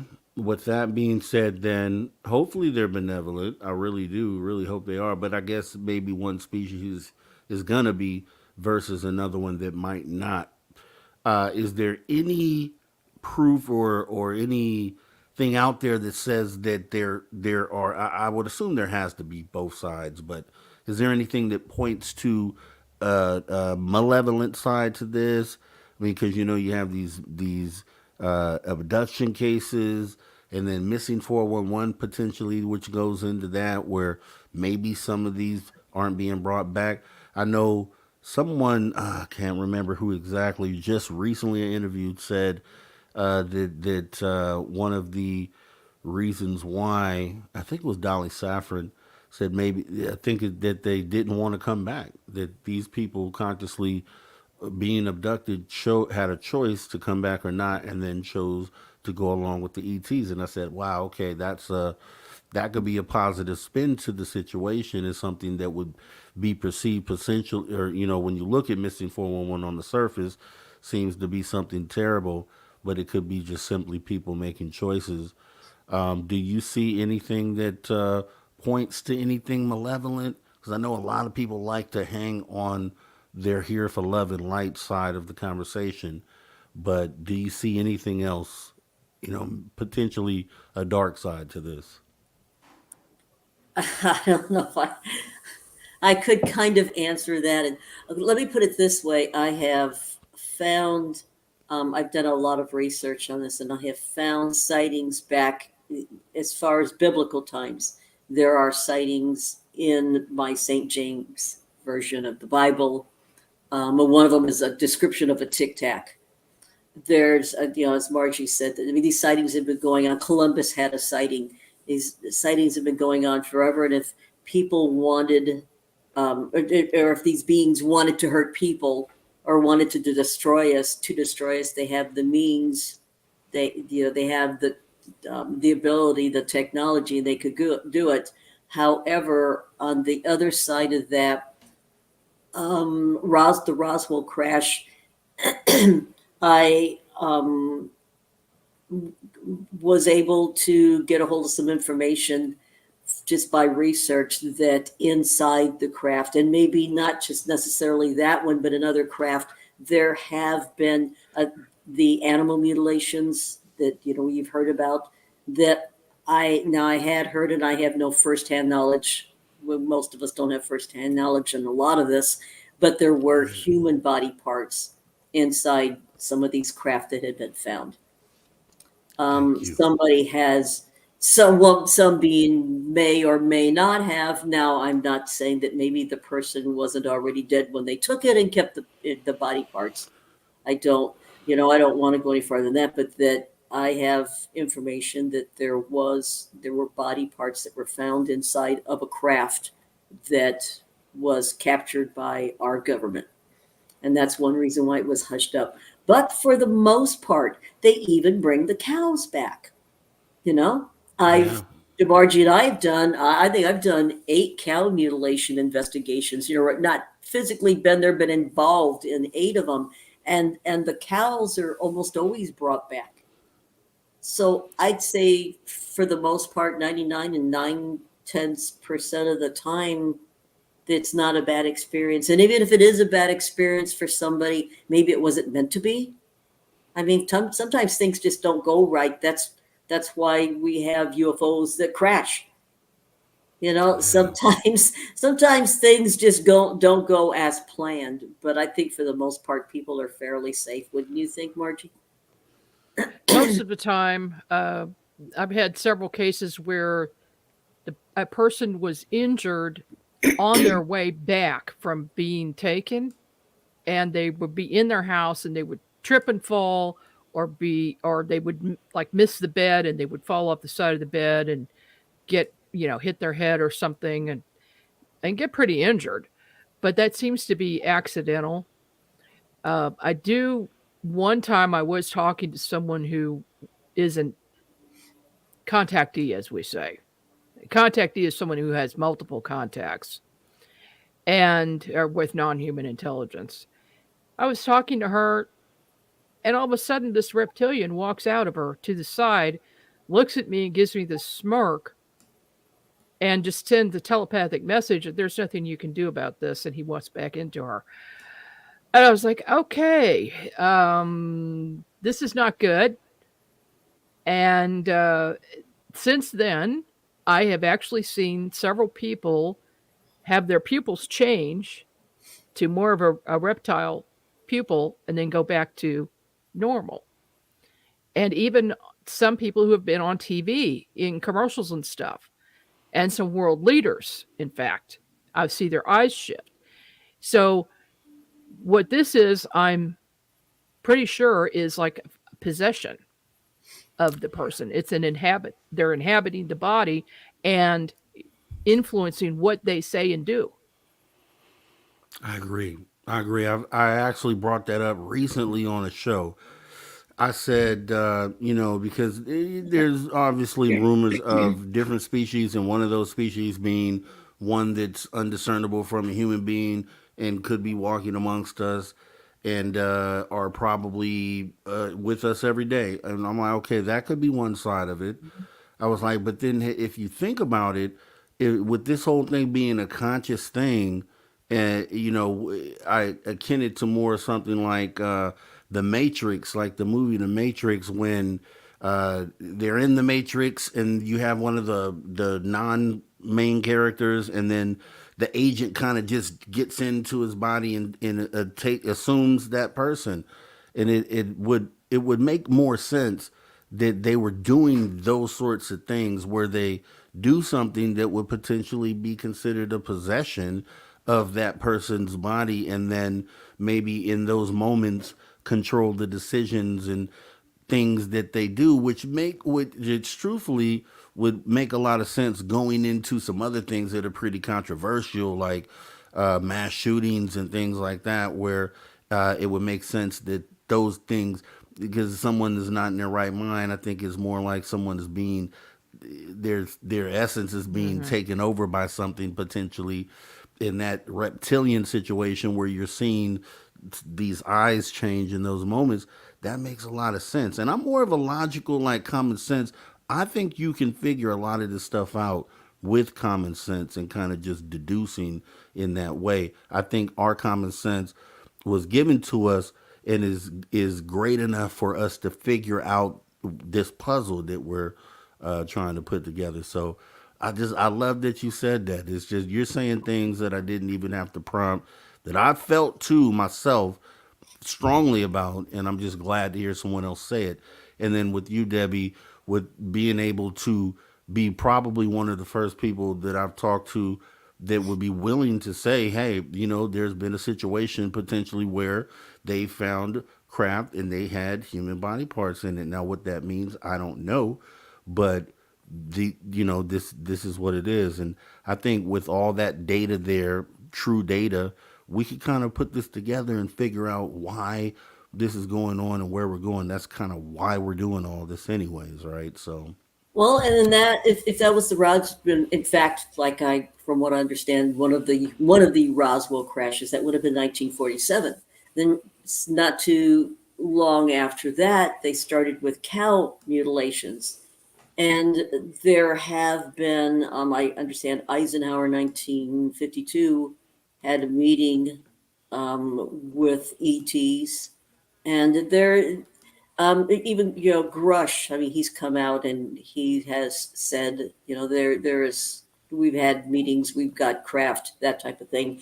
So it wouldn't surprise me that maybe that might have gone on in the past, but a long time ago. But they, I would think they would tend more to grab cows or other animals. I know in the Salem, Missouri area, there have been back in the early 1970s, there were chickens, a whole flock of chickens mutilated where the side was cut out, the anal part, just, a flock of chickens, just like they would mutilate a cow.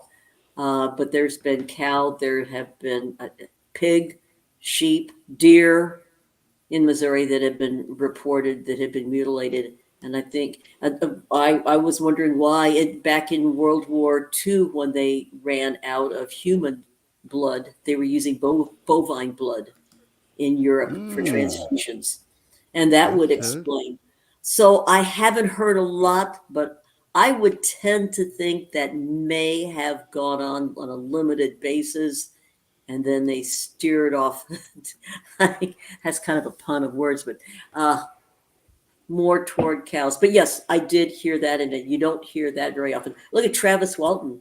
Travis Walton was abducted and injured by accident and taken and repaired and brought back. So I think for the most part, there's not a lot that's done on purpose. Well, I want to make sure that I get you guys to be able to see this video. I know it's this video is on my channel, and the part that we're going to watch is a few minutes long. Put together a montage, and we'll just take a look and let me know what you think here. Let me share this.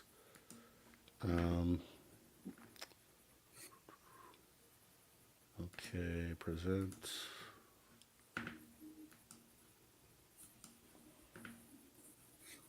All right, got it up. Okay, be full screen that. One and a half to the west. Oh, big man.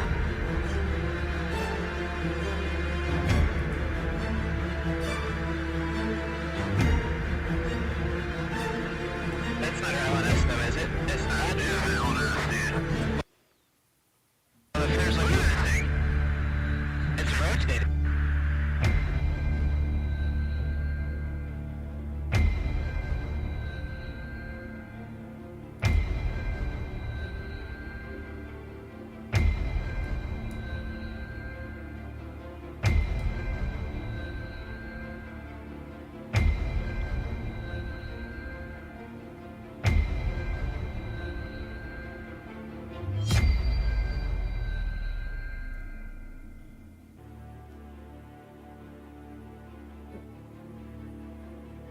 All right, and then it should be bringing up my sighting after this clip here.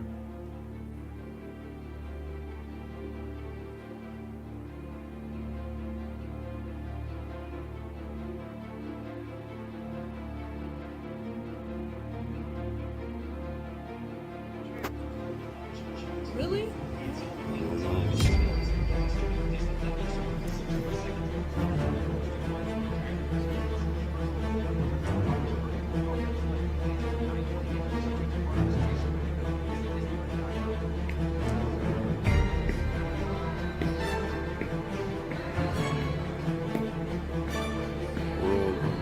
Hey, birds, y'all think?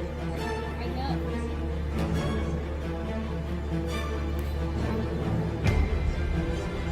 No, them ain't birds. No, they're not. Those are little birds. Dude, those are not birds. No way those are birds.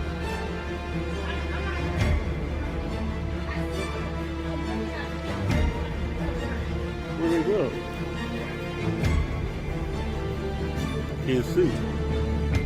They're birds. I don't care what they say. They're birds. Okay. All right, Kiara. Where? Where? Exactly. If they're birds, where they go, Kiari?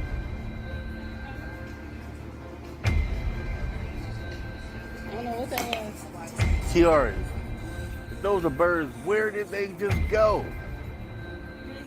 Nah, ain't no maybe. You would still see them, dude. The thing that was crazy was when I had first seen them, they were shining. It was like, that's what caught my eye. It was like, they were shining, and then they disappeared, and then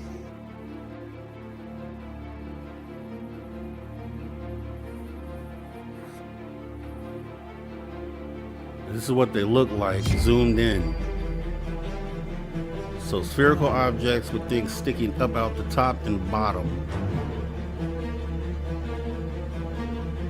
And then I have some examples of other sightings.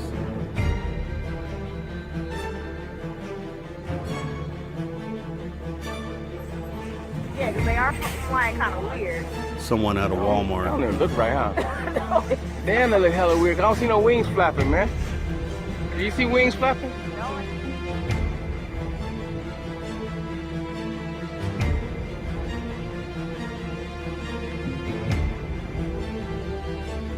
This is one day after my sighting. Someone in Colorado had the same objects and described them the same way I did. Those are mine. And then I asked Mick West to look at this, and he came back and told me seagulls. Mick West. Shout out to Mick West.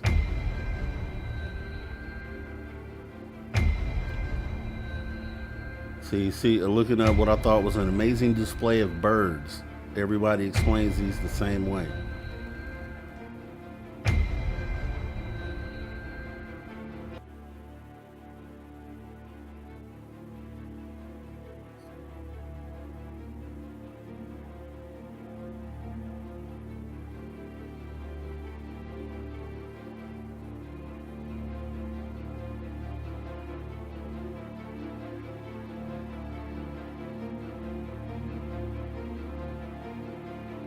And then we'll do my sighting again one more time here.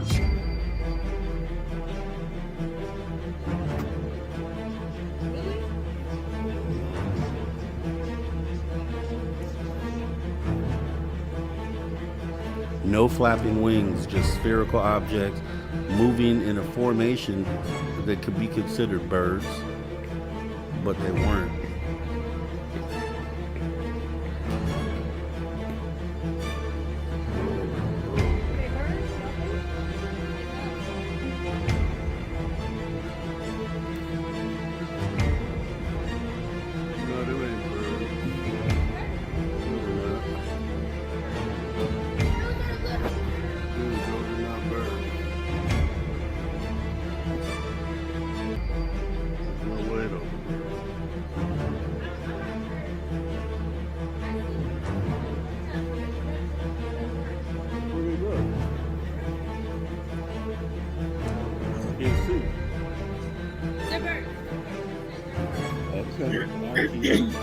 Where?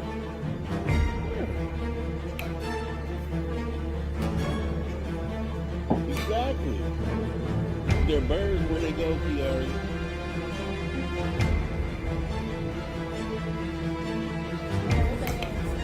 Kiari, those are birds. Where did they just go? Nah, ain't no maybe.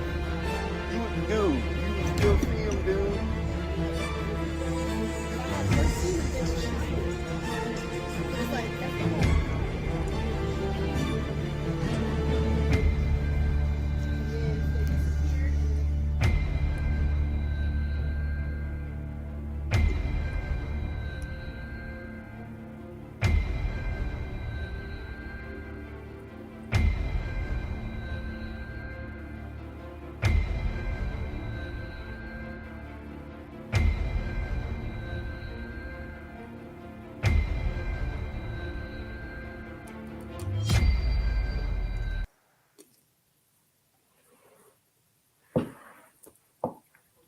Yeah, so hold on, let me pause this here. Okay. Yeah, so please tell me if you've seen anything along those lines and what do you think about this video?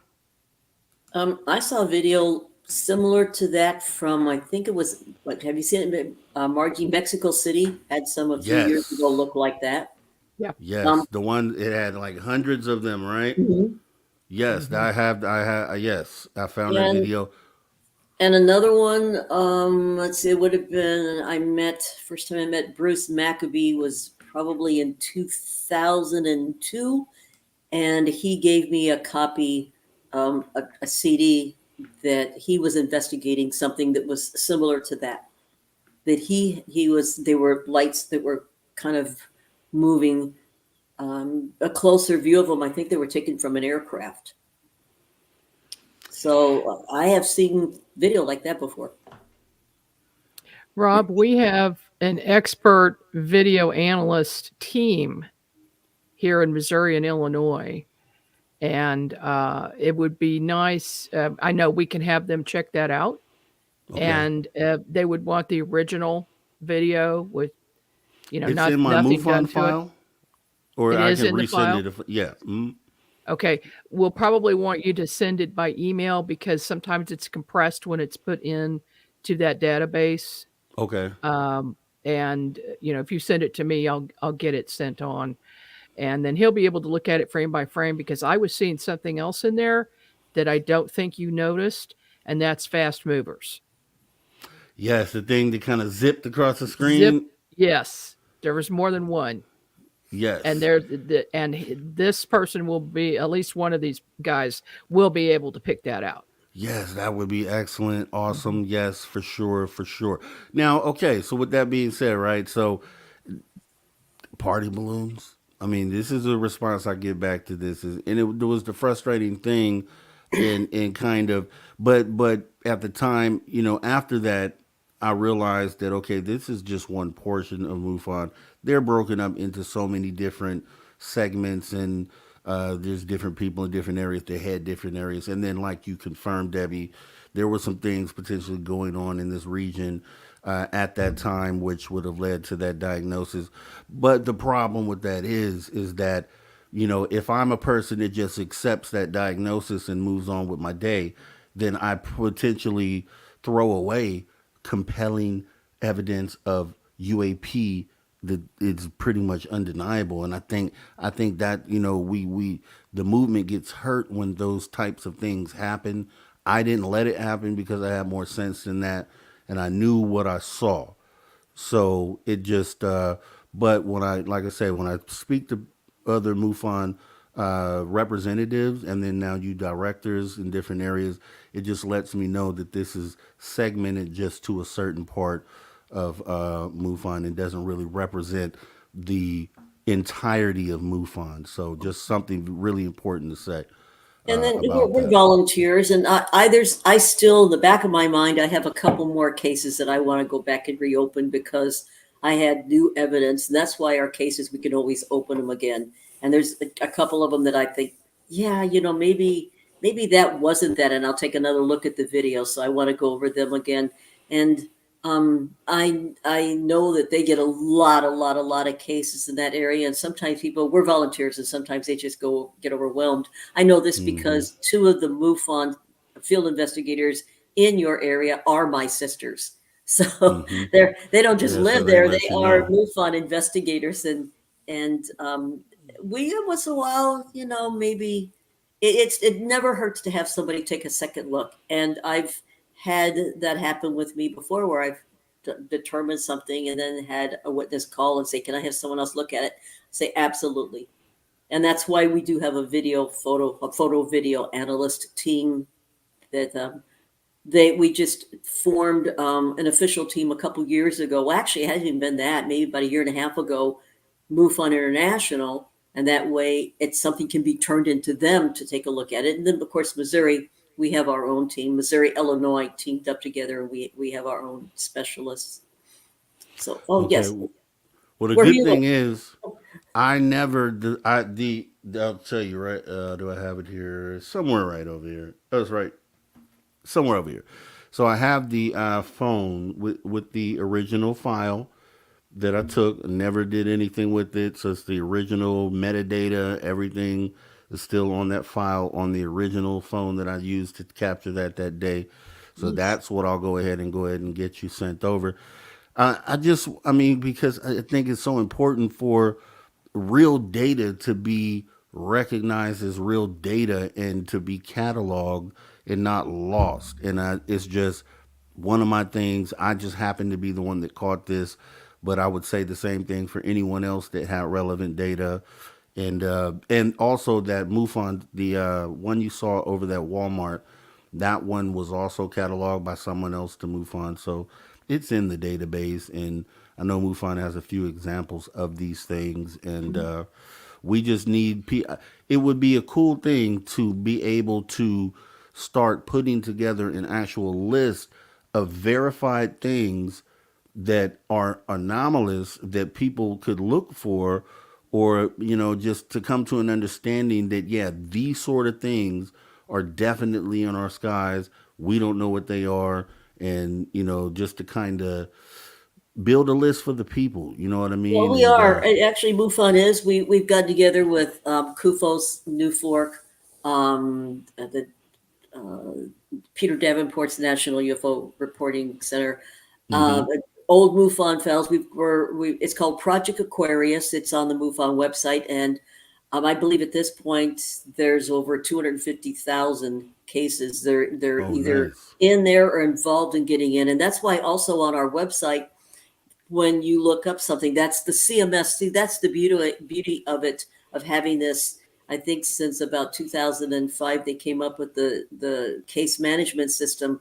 So if I have something like that, I can go back and put in the description and then go back from cases from years ago, cases from all over the world, all over the United States, and compare and say, that's the same video that I have. And that's why it's very important your video's in there, because somebody else is going to say, wait a minute, my case is the same way. We need to relook at this one again. And if you have enough of them with the same thing, you have one that somebody can say birds. If you have multiple ones that are different parts of the world, you've got someone that's going to be investigating that. And that's the importance of all being there. So we call them correlating cases. Awesome. Mission accomplished. Good Lord. I mean, because it's been on my conscience so heavy, and it's like I couldn't accept that for now, but I didn't know what to do. I was like, do I reach out to the regional person and try to escalate it? And I didn't know what to do. So I've just been sitting on that decision since then, but I always show it to people, and they're always like, whoa. And I'm like, yeah, man, this is really a thing right here. And they're up there for sure. And I'm jealous, Debbie, that you have that Psyonix camera, because I'm trying to get one myself. And I tell people all the time, because there are people that walk around, and I kind of feel sorry for them sometimes, because they are, they believe in this thing, but they've never in all their life have had a sighting. And I tell them, from what I've learned from people that I know that have these Psyonix cameras, they are having success with seeing things pretty often. Like, and I would just say to those people who really want to have that sighting, it would be a cool investment, to get one of these things. And I would almost guarantee you're going to end up with the sighting and kind of quell that thirst within you to actually see something, because they're up there all the time. Focus right after the sun goes down, right at dusk, for maybe an hour and a half, maybe at the most 2 hours later, and then just before the sun comes back up, and focus over water, over oceans, over rivers, over lakes. That's when you're going to pick it up. That's where the focal point is water, and that's where I'm getting them. This camera's so phenomenal that you can point it at the sky and videotape stars that aren't visible to the eyes. It's got a whole different light spectrum. It's military grade, and it is a fantastic, nice little camera, because it's just so little and lightweight, it'll take still pictures, video. It's got a regular setting, then it's got a dusk to dawn setting and a night vision setting. And yeah, I have gotten some really incredible things that I had people. Well, just an example, I had Alien Highway came out in one of the investigations that I was doing, and I picked up a light on this. The witness and I could see the light. They had infrared, $150,000 infrared cameras that they had rented to bring out there to try and pick up these lights in the area they were in. And I was there as a kind of an advisor. The witness and I said, look, we think we can see a light there. And they said, we can too. We think we can too. They couldn't pick it up with their infrared. I had great shot. I got about 2 minutes of video of it. So that little camera did a better job than these big professional infrared cameras. It is. I mean, I have no stock in this camera at all. I was going to say, Sightings needs to probably sponsor, because we talk about them all the time, but this product that they make has the footage that I've seen come from it has been just undeniable as well. It's just things all over the sky, just you wouldn't believe it. And you take the camera away from your eye and you're not seeing any of these things with your naked eye. So it just lets you know. Yeah, be careful with that. We have found out, like our photo video analysts have found out that some of the objects that I was picking up, we picked up airplanes about 120 miles away. So make sure that when you're videotaping it, that cross-check it with Flight Radar 24 to make sure that that's what you're getting. Also cross-check it with Heavens Above and make sure that it's not a satellite. But we were able to cross-check one of them, a video that I took, and the plane came by, cross-checked it. Mel Van Vickel, our Missouri MUFON chief investigator, cross-checked it with Flight Radar 24, and the transponder went out on the plane that was going over. As we're saying, we think that's a plane. The transponder went out, and so he's trying to track this on Flight Radar 24. And while we're looking up at that, I had taken the camera, put it on a tripod, and just pointed up, and the saucer-shaped craft just went right across the screen. We didn't even see that. We were looking at the plane, so that picked that up, and I have that on video. This is just this thing just comes right across the screen. So yes, but make sure you do check your data. Don't just assume that everything, because you can pick up things a whole long way away. Yeah, definitely. Anything to add to that, Margie? Well, Debbie mentioned water, and we are noticing that a lot of these sightings are near water. The main rivers, Missouri River, Mississippi, where we are, the lakes, Lake of the Ozarks, all of them. That's just, that's the thing that we're focusing on right now. And of course, Debbie's book, The Alien Colonization of Earth's Waterways, covers that. She did this fantastic book that really is a reference guide.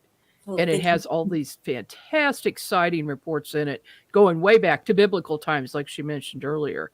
But the point is, we need to be paying more attention to areas with water and have our cameras aimed at it. Yep.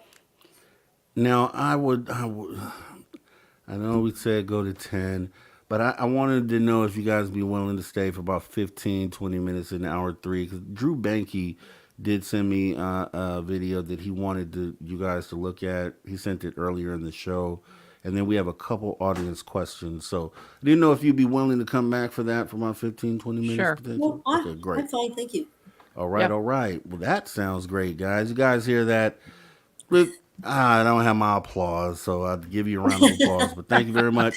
And so what we'll do is go ahead and pause for the cause for our second and final break of the night. Right here on After Hours, we'll be coming back with Margie K and Debbie Ziegelmeyer, getting into some deep stuff. See you guys in just a minute.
All right, we are back after hours number 3 with our guests, Margie K and Debbie Ziegelmeyer. And we are going, Drew Banky, our guest from yesterday, really great dude, went ahead and sent in a video that he would like you guys to take a look at. And Drew's page, just so everyone knows, is Eagles Nest Podcast with Drew Banky. Make sure you guys go and check him out. And let me go ahead and get this brought up.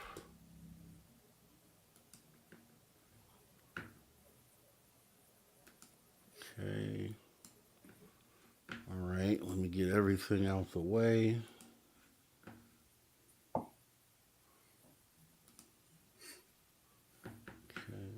full screen.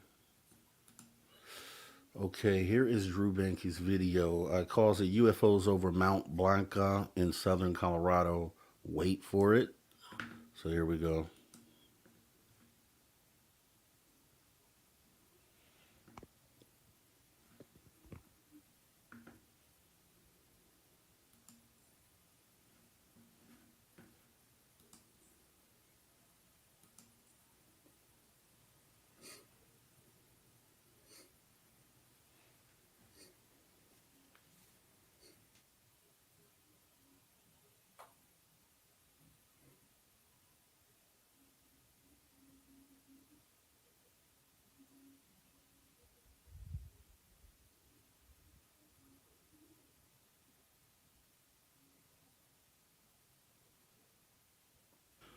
So I have enough data to say I think this is taken from Drew's homestead out there in Colorado.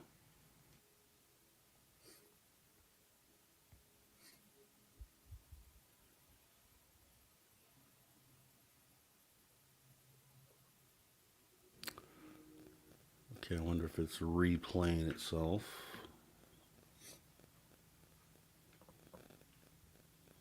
It's kind of difficult to tell what that is.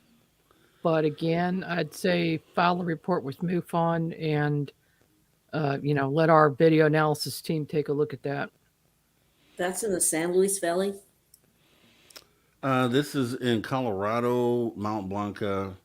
It's in the high desert. Yeah, I bet the southern San Luis Colorado. Valley. And so I think he's showing the daytime reference point saying those are the buildings down there on the ground and then giving the reference to the point of light that's up in the sky. Right? Oh, what is that? Okay, yeah, I think that's I think he's, yeah, there it is. Okay, great.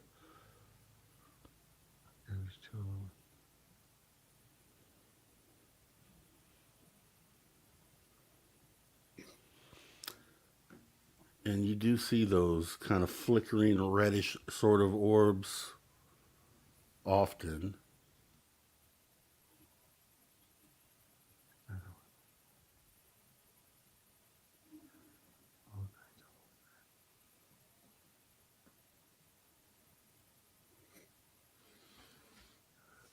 They kind of look like sky lanterns, but it's so far away, difficult to tell. Okay. And I don't know if they do anything more anomalous.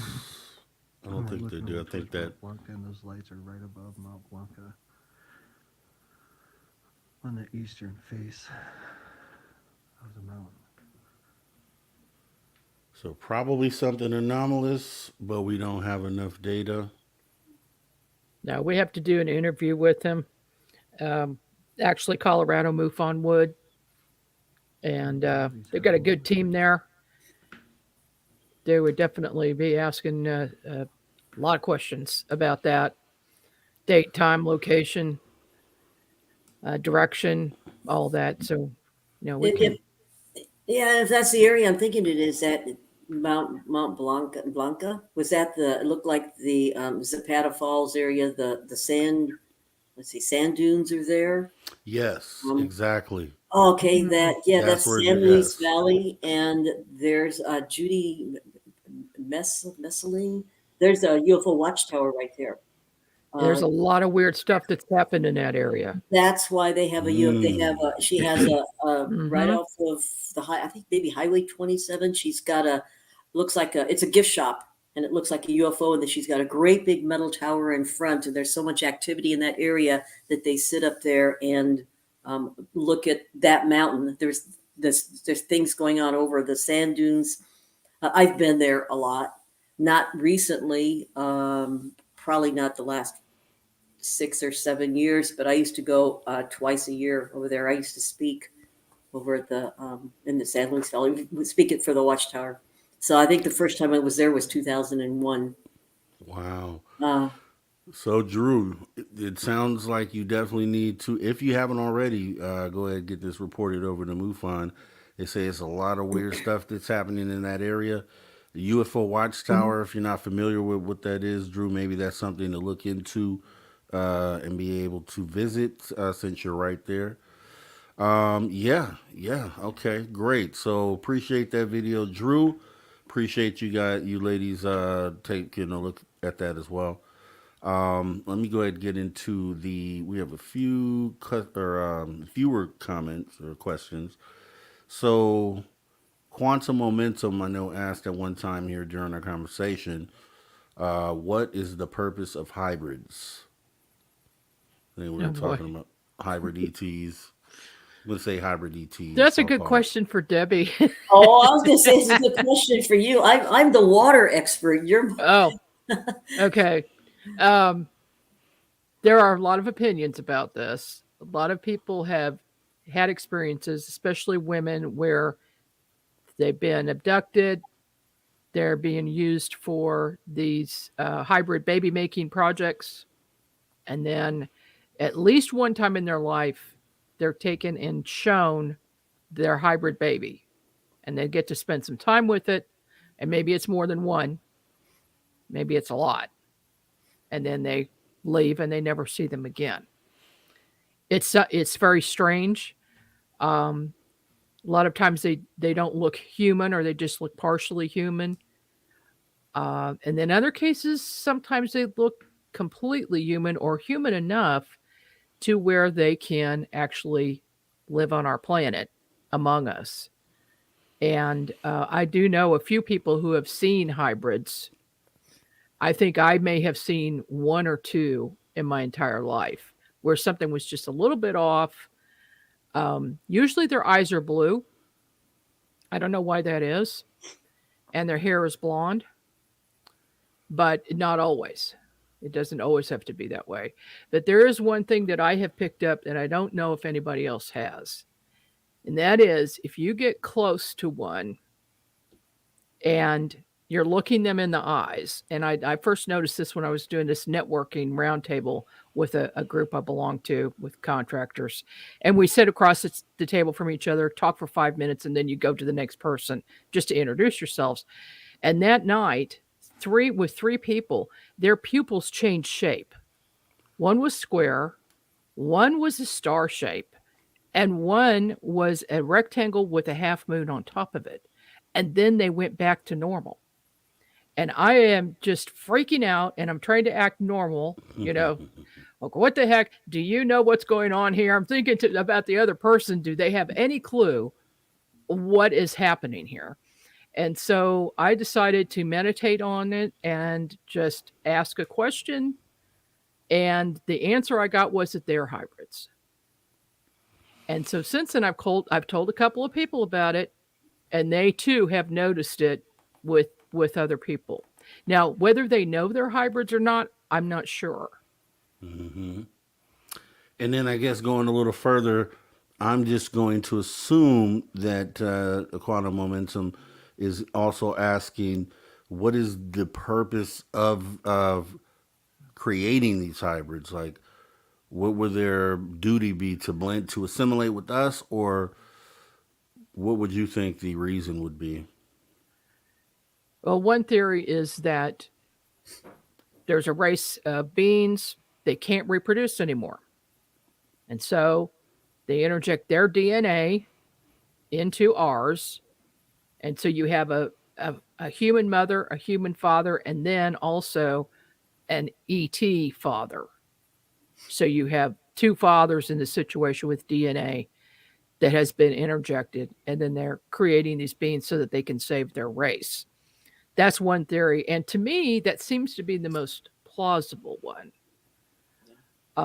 In another case, a woman I spoke to recently that I interviewed on my radio show told me that she was taken on board a very large mothership, extremely large, really far away from here. And there were millions of hybrids on this craft. And they told her that they were seeding a planet and they were going to populate it with these hybrid people. And either all or most of them were actually her children. That is wild. I Yeah. hear stories about that as well. And I, with that being said, I've been wondering. I always wanted to know, and where is this mothership at? Right? We know it's somewhere. It's got to be near. You would think it's somewhere near, but not a lot of people. There's only a handful of people that report ever seeing these motherships. Scary stuff. Let me see. We have. Let me see. Is this a question or a statement here? Okay, here we go. Did those aliens come eye to eye contact with the kids? The story you were telling earlier. Uh, I, the human mothers came in eye to eye contact with the children. They were allowed to hold them or sit next to them and talk to them, or kind of communicate, but telepathically. There's never a word spoken. They're just Okay. the children are brought in by some being who's non-human, and then they visit, and then they're taken away, and then the person is taken back to their home. Now, I've had a couple witnesses that said that, and the babies would be maybe, it seems the consensus is about 6 months old. And the babies look fairly human. Then they put them in the mom's arms and they hold the baby and play with it for a while, and then they take it away. I had one case where the witness said that she had, it was a little girl looking alien, and it had kind of, it kind of an alien face, but half human, half alien face. And it showed up in her bedroom. Late one night, they brought the little girl. There were 3 aliens that brought the little girl, let her visit there, and that's I heard that also. I don't hear as many of these as Margie does, because Margie is more involved in the abductions and contactees and experiencers, and I focus more on water. But I have had MUFON cases where I have heard that. Okay, and it looks like SG Nav Spotter, SG Nav Spotter 310 is asking, did these crafts have any cocoons inside of them?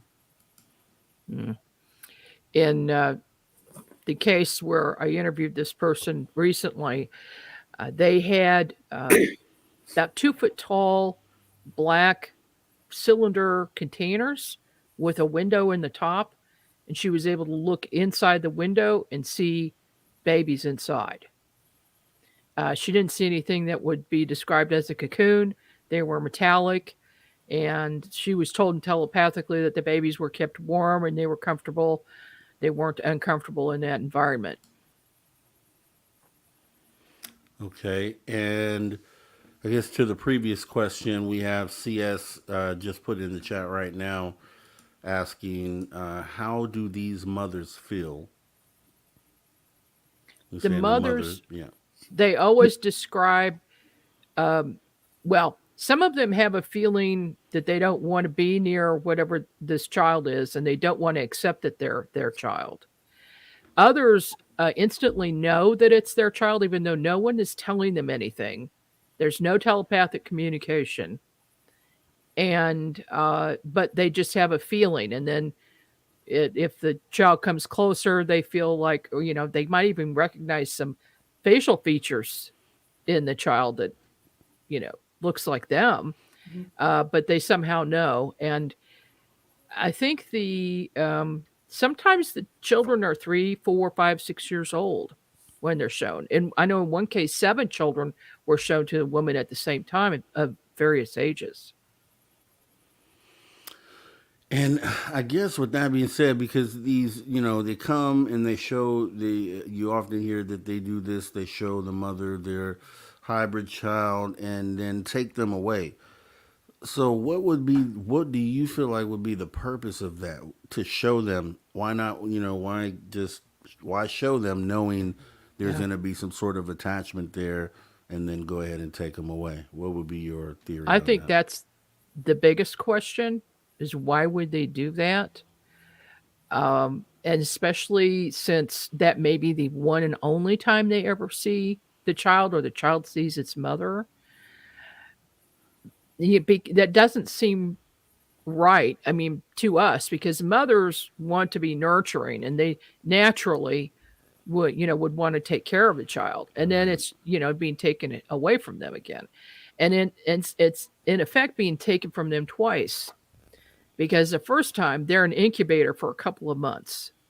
And they know they're pregnant. Most of the time they know they're pregnant. They've had a pregnancy test. They've had it confirmed. And then all of a sudden there's nothing there. And so that's a traumatic thing for the mother to go through. But I don't think that they're purposely trying to hurt people or make them upset.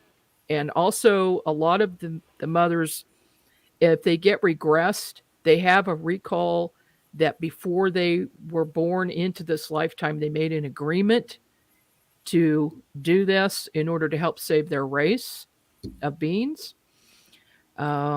But that's limited information. We just don't know. No, it's the same with cow mutilations. Why did they bring the cow back? It would be so much easier to deal with. Okay, a rancher looks out there and his cow's gone. That's it. Maybe he thought it was somebody, cattle rustling. But to mutilate the cow and then bring it back, and to mutilate a horse and bring it back, like Snippy in the San Luis Valley, who actually was named Lady. But that's another big question too. We reason one way, and these beings have a different kind of reasoning, and we try and reason our emotions and our reactions and how we deal with things and compare it to them, and that's why it's not working. Why we can't figure it out, and I don't think they can figure us out either. But those are two really big questions. Why did they let the mom see the baby? Why did they bring the animals back?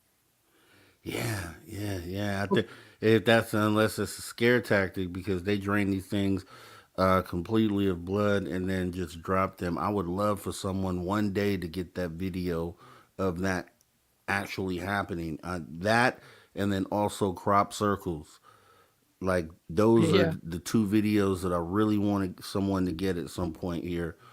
I know Angels Are Live. Nikki had made a statement here regarding the hybrid situation. She's stating, as an ET abductee myself, who has, I've been told, 26 hybrids. I remember many of my children. Every one of them is telepathic, all born, aka birthed on ships. So Angels Nikki Are Live. She has an awesome YouTube channel as well. One thing I did see in the chat here that they have been talking about here recently is Valiant Thor. And Margie, I'm under the impression that you might be working on something related to that. If you would like to share anything on that now, definitely be a great time. Well, it's kind of a long story, but long story short, I met Valiant Thor in 1985. He's actually been with me my entire life since I was a baby. And I'm currently writing a book on it. I'm trying to get it done by October this year. It's an amazing thing. He actually gave me X-ray vision in 1985. And that just means, that's what he called X-ray vision.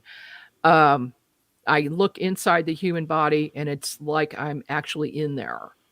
So when I do private readings, I scan the energy field and then the chakras and then inside the body.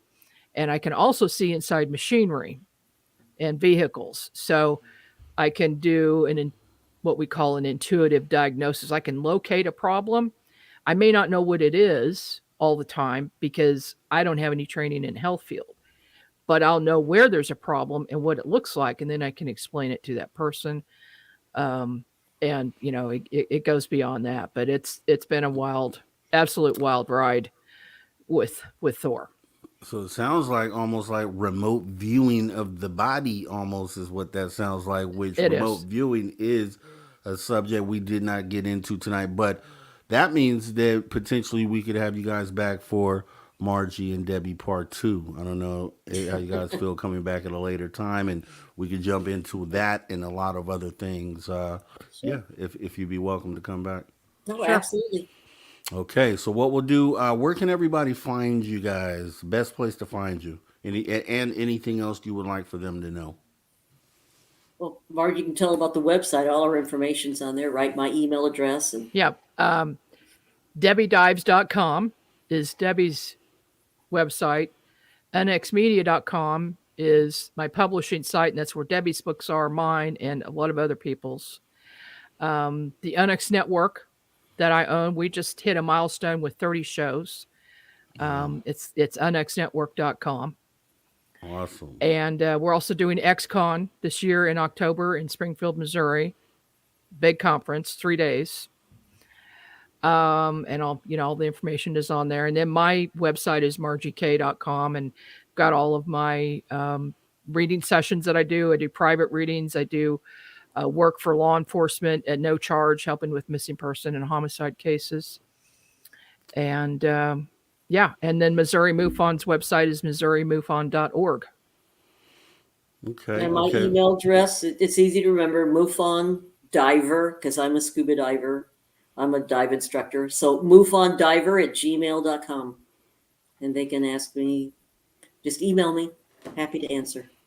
All right, great. So I'll be getting my data sent over to you guys, and maybe we can bring that up on the next show too. Hopefully have some results or some things that were found out after the video's been analyzed. There's some other weird things in there too, for sure, that I can point out if the person hasn't found it.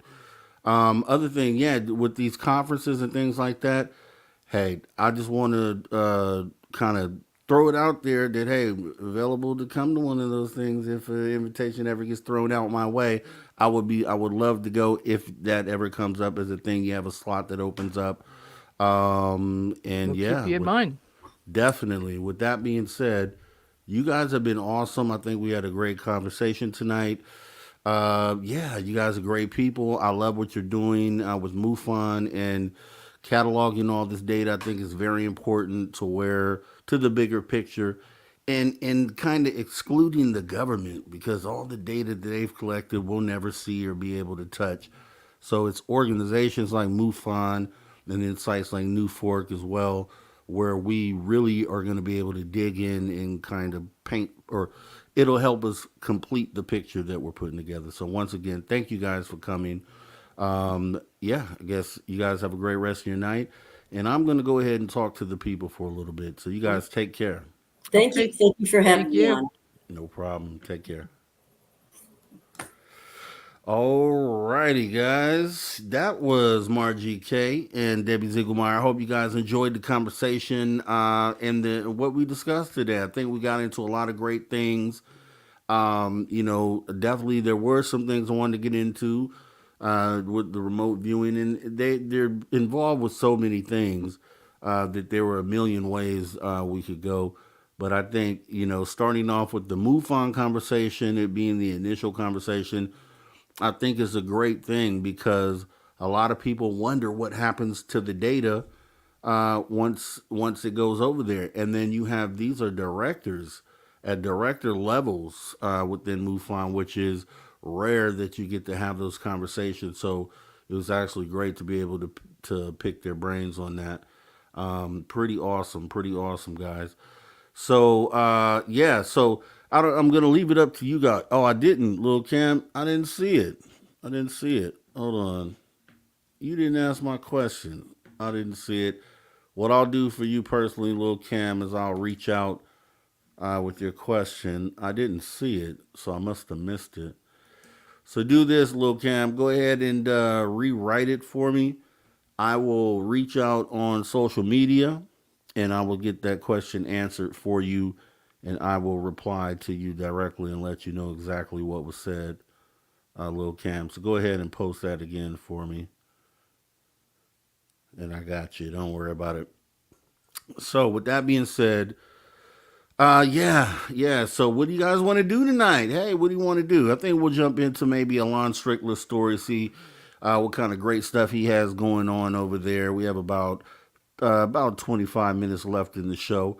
What I'll do real quick, actually, is go ahead and run the Spaced Out Radio commercial. Okay, and Lil Cam, looks like Margie is in the chat right now, so you may be able to go ahead and ask that question right now and get it replied to right now. Deb from SAC Trivia Time. She wants trivia. You know what, Deb? Let me run these commercials. We'll read the story, and then maybe we'll do a little bit of that. So let me go ahead and get this commercial going. Give me just a minute as I go ahead and locate that. I think that's in here. Yep, here we go. All right, Spaced Out Radio swag commercial. We do not have ugly swag, ladies and gentlemen, and we're going to prove it. So let's go ahead and check out the commercial, and here we go. Guess what? We do not have ugly swag. We have Spaced Out Radio gear that you're going to want to wear. Why? Because no one wants to wear ugly clothing. So head on over to spacedoutradio.com and go shopping today. You'll be glad you did. And it's a great way to support our show. Once you get your gear, send us a picture of you rocking out in your SOR swag. Spacedoutradio.com. Shop there today. And make yourself look good. We're going to run that back one more time, guys. Hey everyone, guess what? We do not have ugly swag. We have Spaced Out Radio gear that you're going to want to wear. Why? Because no one wants to wear ugly clothing. So head on over to spacedoutradio.com and go shopping today. You'll be glad you did. And it's a great way to support our show. Once you get your gear, send us a picture of you rocking out in your SOR swag.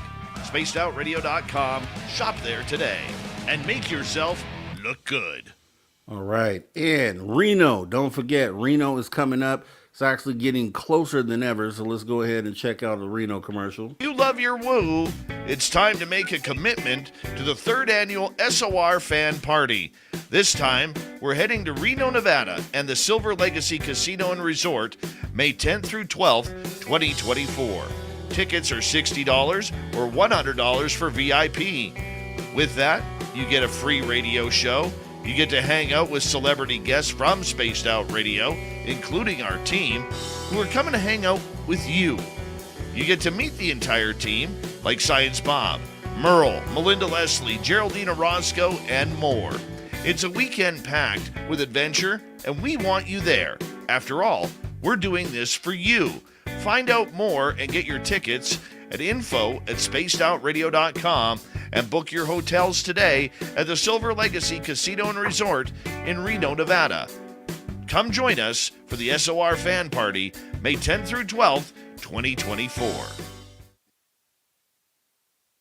All right. Definitely make sure you join us in Reno, Nevada. It is going down, the Spaced Out Radio SOR Fan Party, the party that has been set up for you, the viewer. We want to meet you, right? We're going to do the 1 hour show on Friday with Jessica, then Dave, or then myself, then Dave.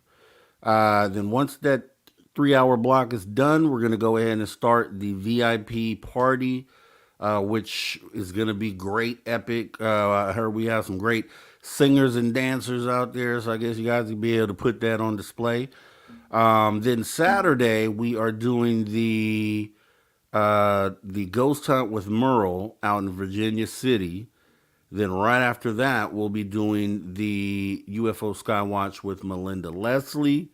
On Sunday, it'll be an open free-for-all, so whatever you guys decide to do is what we will do, period. And then, then after that, just take yourself back home, come back to Spaced Out Radio on that Monday and tell everybody how they missed it and how great it was and how they should make sure they end up going to the next one. So it's going to be epic. We can't wait to meet you. We'll sit down. We'll have dinner, breakfast, all together as a group. Like I said, one thing Dave is standing hard against is having breakfast for dinner, but I don't see anything wrong with that. I do it all the time. And I think that's something that we should be able to do. that's what we should be able to do. So with that being said, I do appreciate everything that's going on today. It's been another great show. I'm always shocked, at the quality and the level of the conversations that we have here. And I think when you piece all these conversations together, I think they really all go towards, that thing that moves this needle and that thing that'll get us to the place that we're trying to go.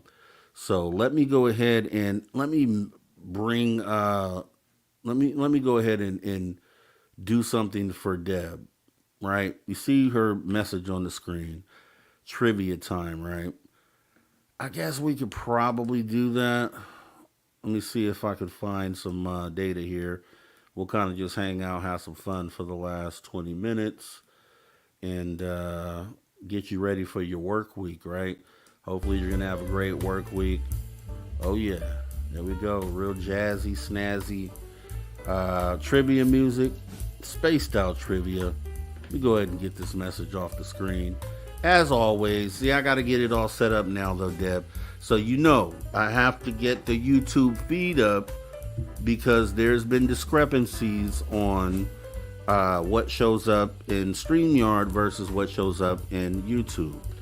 So, and to make this easy on everyone, what we are going to do is we're going to use some of these we're going to go back over the same ones, right? So this is a process for you to be able to retain the information. I think that's what you're going to end up doing at the end of all this. You guys all should have the answers to every one of these questions and should know them like that. That's the goal, because winning is great, but then at the same time you're winning by retaining knowledge and just knowing what it is that we're doing here, in the whole history of what it is that we're doing. Plus, you love cryptids, you love UFOs and all these historical sightings. Some of these, though, you have been shocked by. Me too as well. Some that I just like, really? Okay. So let me go ahead and bring up some of that trivia here. So give me just a second, guys. You guys are so patient, and I love that. And I do appreciate your patience. So let me dip into my bag of trivia here and see what I can get. Just get your fingers ready and make sure there aren't any voice to chatters like my guy Derek Galloway, who likes to do voice to text. Look, good luck all fast typers. Exactly. All right, it's getting heavy. Here we go. Here we go.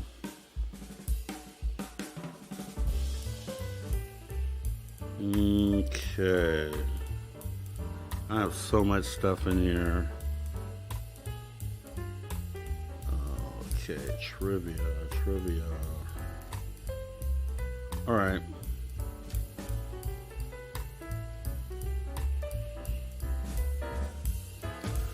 I wasn't prepared for this, Deb, but I'm doing it for you. I'm doing it specifically for you. Okay. All right. So we'll rock with these right here. Got 15 questions here. Let me see.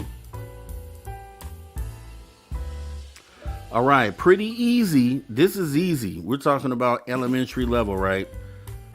In what year was the famous Roswell UFO incident reported?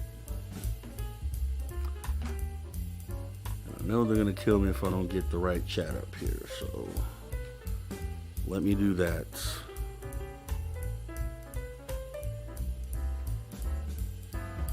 Okay, I see your answers there. Now I need to make sure I'm in YouTube to make sure that it sees just as you see it.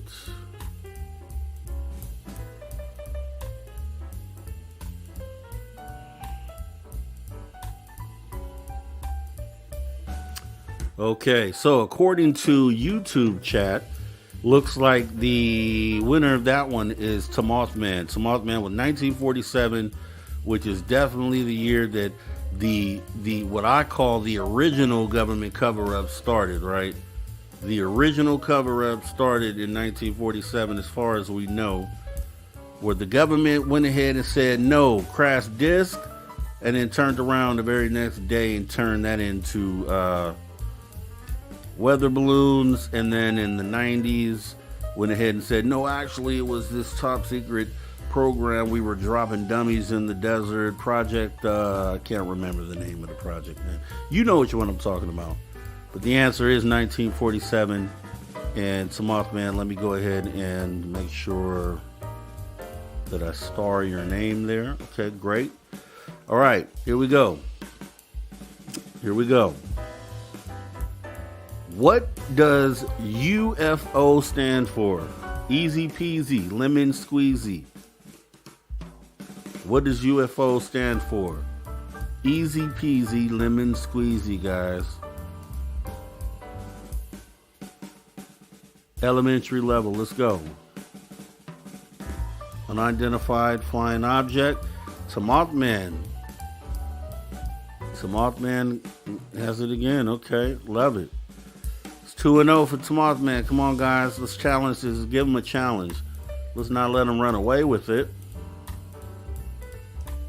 Too easy, right, CS?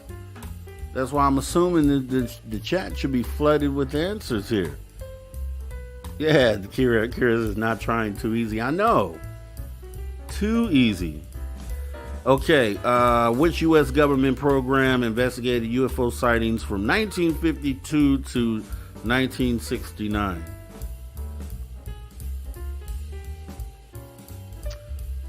Which U.S. government program investigated UFO sightings from 1952 to 1969?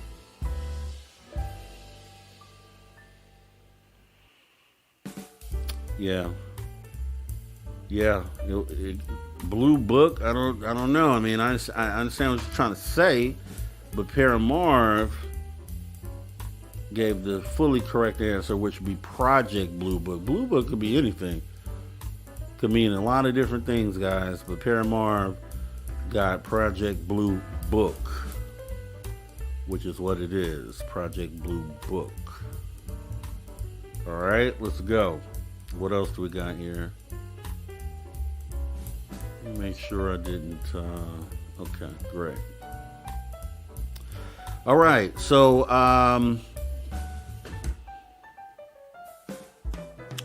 okay.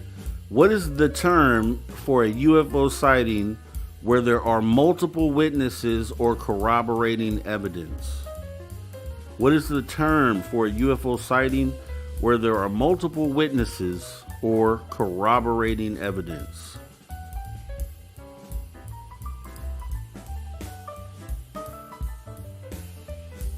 Okay, Mothman.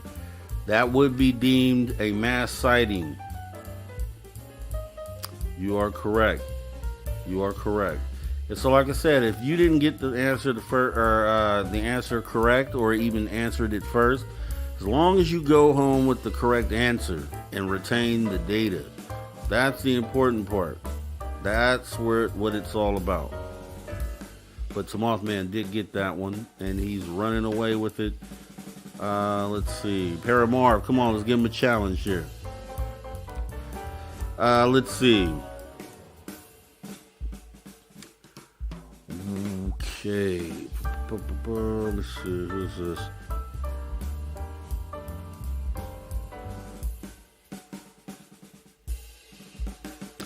All right. What is the term for the study of unidentified flying objects and related phenomena?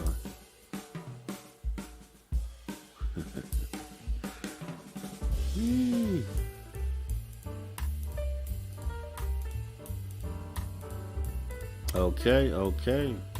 I do see the correct answer listed in the chat.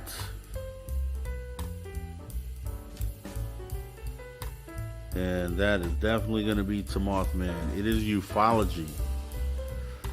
Ufology, this thing that we're in, right? This field that we're in, and the study of UFOs.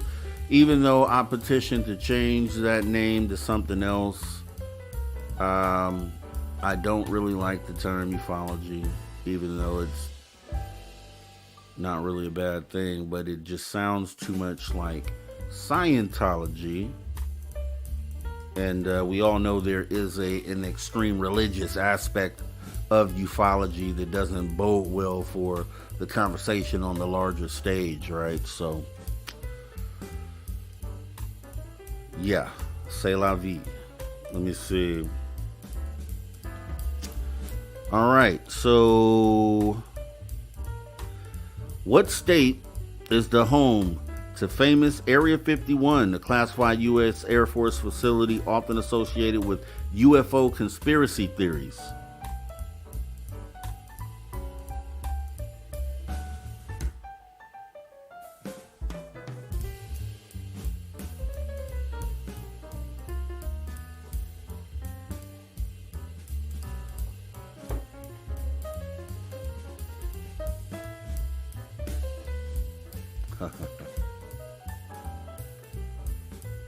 Okay, let me see. What do we got?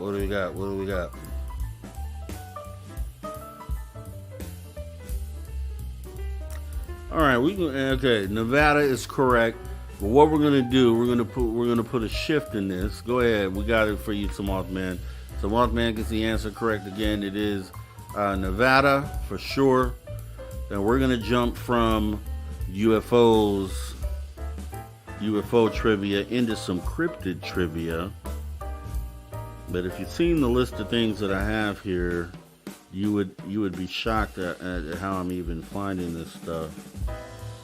Let me see.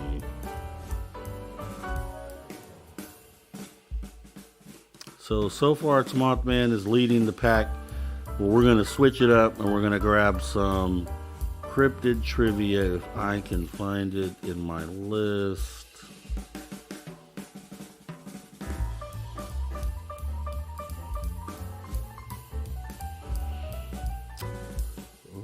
Okay, let's see. What is this? Okay, here we go.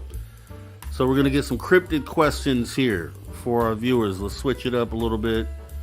Okay. So, what is the name of the mythical creature said to inhabit the Himalayan mountains, particularly in Tibet and Nepal? The mythical creature said to inhabit the Himalayan mountains, particularly Tibet and Nepal. Ooh. Mothman is crushing it, huh? Okay. An abominable snowman. I thought we switched it up. We get some. No, Mothman's on top of it. Okay. It is an abominable snowman or a Yeti. Right? That'd be the either or. Great job, Mothman. Let's see. What do we got? Okay.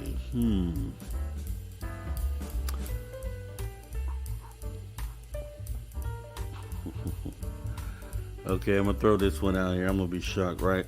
What cryptid, often portrayed as a large winged creature resembling a bat or pterosaur, is reported in the skies of Point Pleasant, West Virginia? Oh. Ha ha ha. Wait.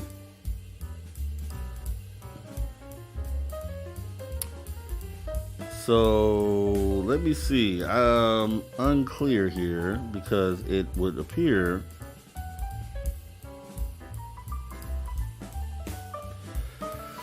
I don't know, guys. What are we doing here? It looks like if I'm looking at the chat, it would appear that CS says his name is Mothman. What were you referring to, CS? Were you answering the trivia question? Because if you were, then you would be absolutely correct. And you would be the first person to answer that. So, CS, his name is Mothman. Okay, that's the correct answer. That's the correct answer. What can I say? Great job, CS. All right. What is the name of the cryptid reporting in folklore often described as a Horse-headed creature with bat-like wings.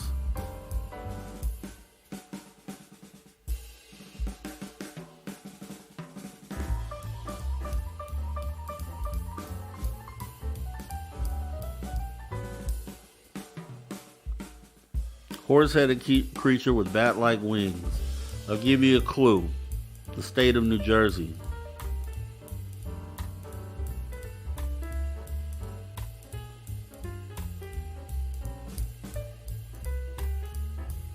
The state of New Jersey. Jersey.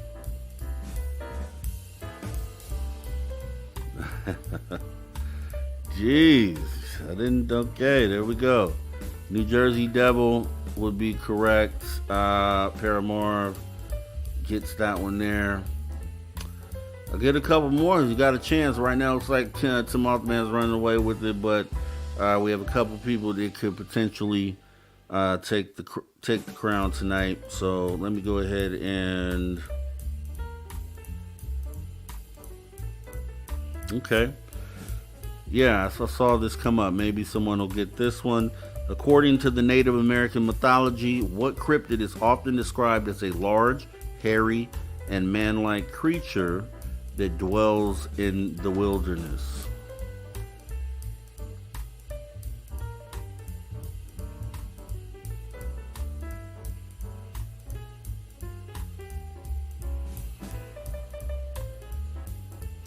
Dwells in the wilderness, sometimes the Canadian wilderness to be exact.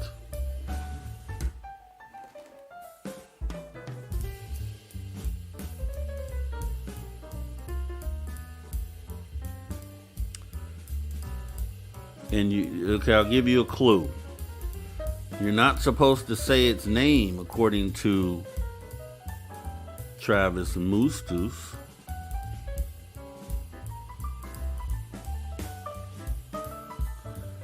All right, Wendigo. Wendigo would be the correct answer. Flat six got Wendigo. It's a Wendigo, guys. Saw somebody say that earlier for the other question, but you're incorrect. So Flat six takes that one. Let's go ahead and get to. Let's see.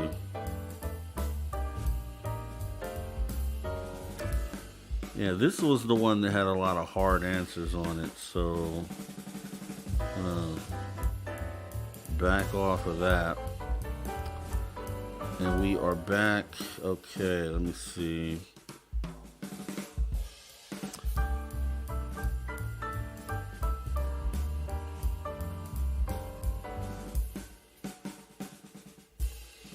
Find a good one here.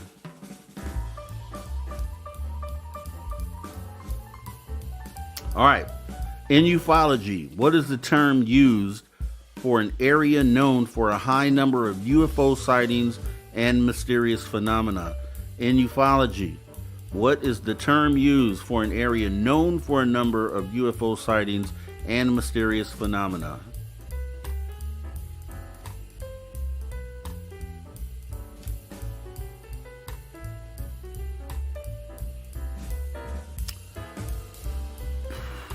Let me see. I don't know, man.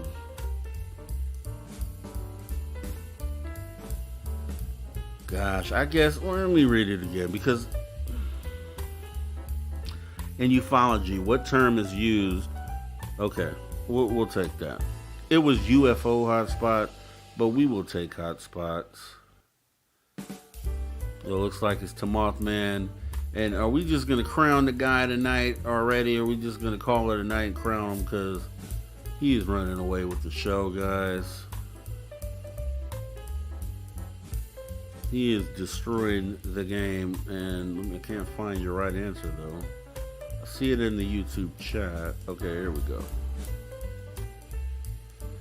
There it is. Mothman, hotspots. Let me go ahead and star that. And let me see how much time we got. We only have a few minutes, so I got to tally it up. So let me go ahead and give you this one here. And this kind of tunes into our guest tonight, right? This will tie into our guest. What organization is dedicated to scientific study of unidentified flying objects and is often cited in UFO research? What is the organization?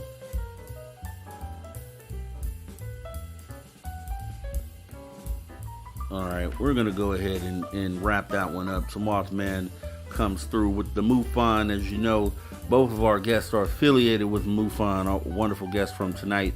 To Mothman, I probably don't have to even count it, but I'm going to do so because more than one person got the right answer, got good answers tonight. And let me see. To Mothman, I'll just count everybody else first and to Mothman last. How about that? All right, Paranormal had 1, 2. We have CS who had 1. We had Flat 6. Flat 6 also had 1. The rest of them go to Mothman. So 1, 2.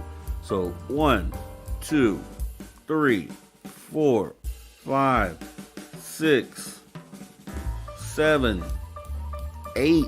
8 answers correct tonight for Mothman. Ran away with the show tonight. Congratulations to Mothman. You, sir, are retaining data, and that's good to see. So, yeah, do appreciate that. I'm going to shake it up next time, though. I'm going to make sure that that we have some fresh ones there. This is spur of the moment because Deb from Sacramento requested it, so that's what we did.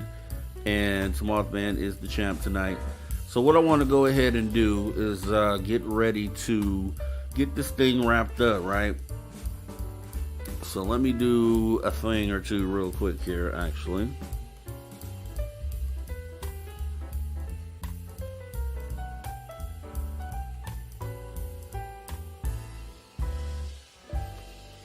Everybody congratulates Mothman. I'll go ahead and make sure your name is put up in fire emojis for the rest of the world to see. And actually, hold on real quick.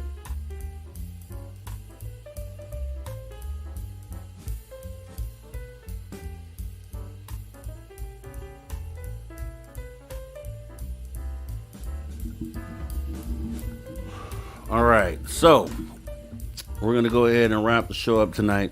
So what I'm going to want to do is go ahead and thank all of our super chatters for the night. Looks like we had Deb from Sacramento. We had Lala Bright.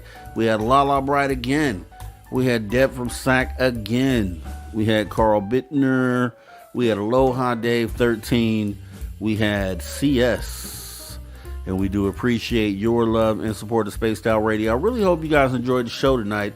Like I said, we're going to always do it big on the weekends and always have those great conversations. The ones that move the needle, that is the goal always and forever. If it doesn't move, then it's not anything that we should probably be doing.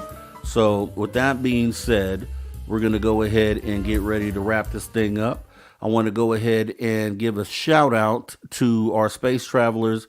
And since you are already a space traveler, just take that extra step, join the Space Travelers Club for as little as $5 per month. We do appreciate your support of Spaced Out Radio. And to all our viewers and listeners across the globe, thank you for tuning your frequency to Spaced Out Radio, where we do what we do best. And what is that, you guys? We own the night. Another awesome weekend lined up for next week. You guys make sure that you're here. Check out Dave Scott tomorrow, Monday through Friday, 9 p.m. Pacific until midnight. And then me right here Saturday and Sunday, 8 p.m. Pacific until 11. No call-in show this week. Gonna go ahead and get some rest, guys. You have a great rest of your night, and you all take care.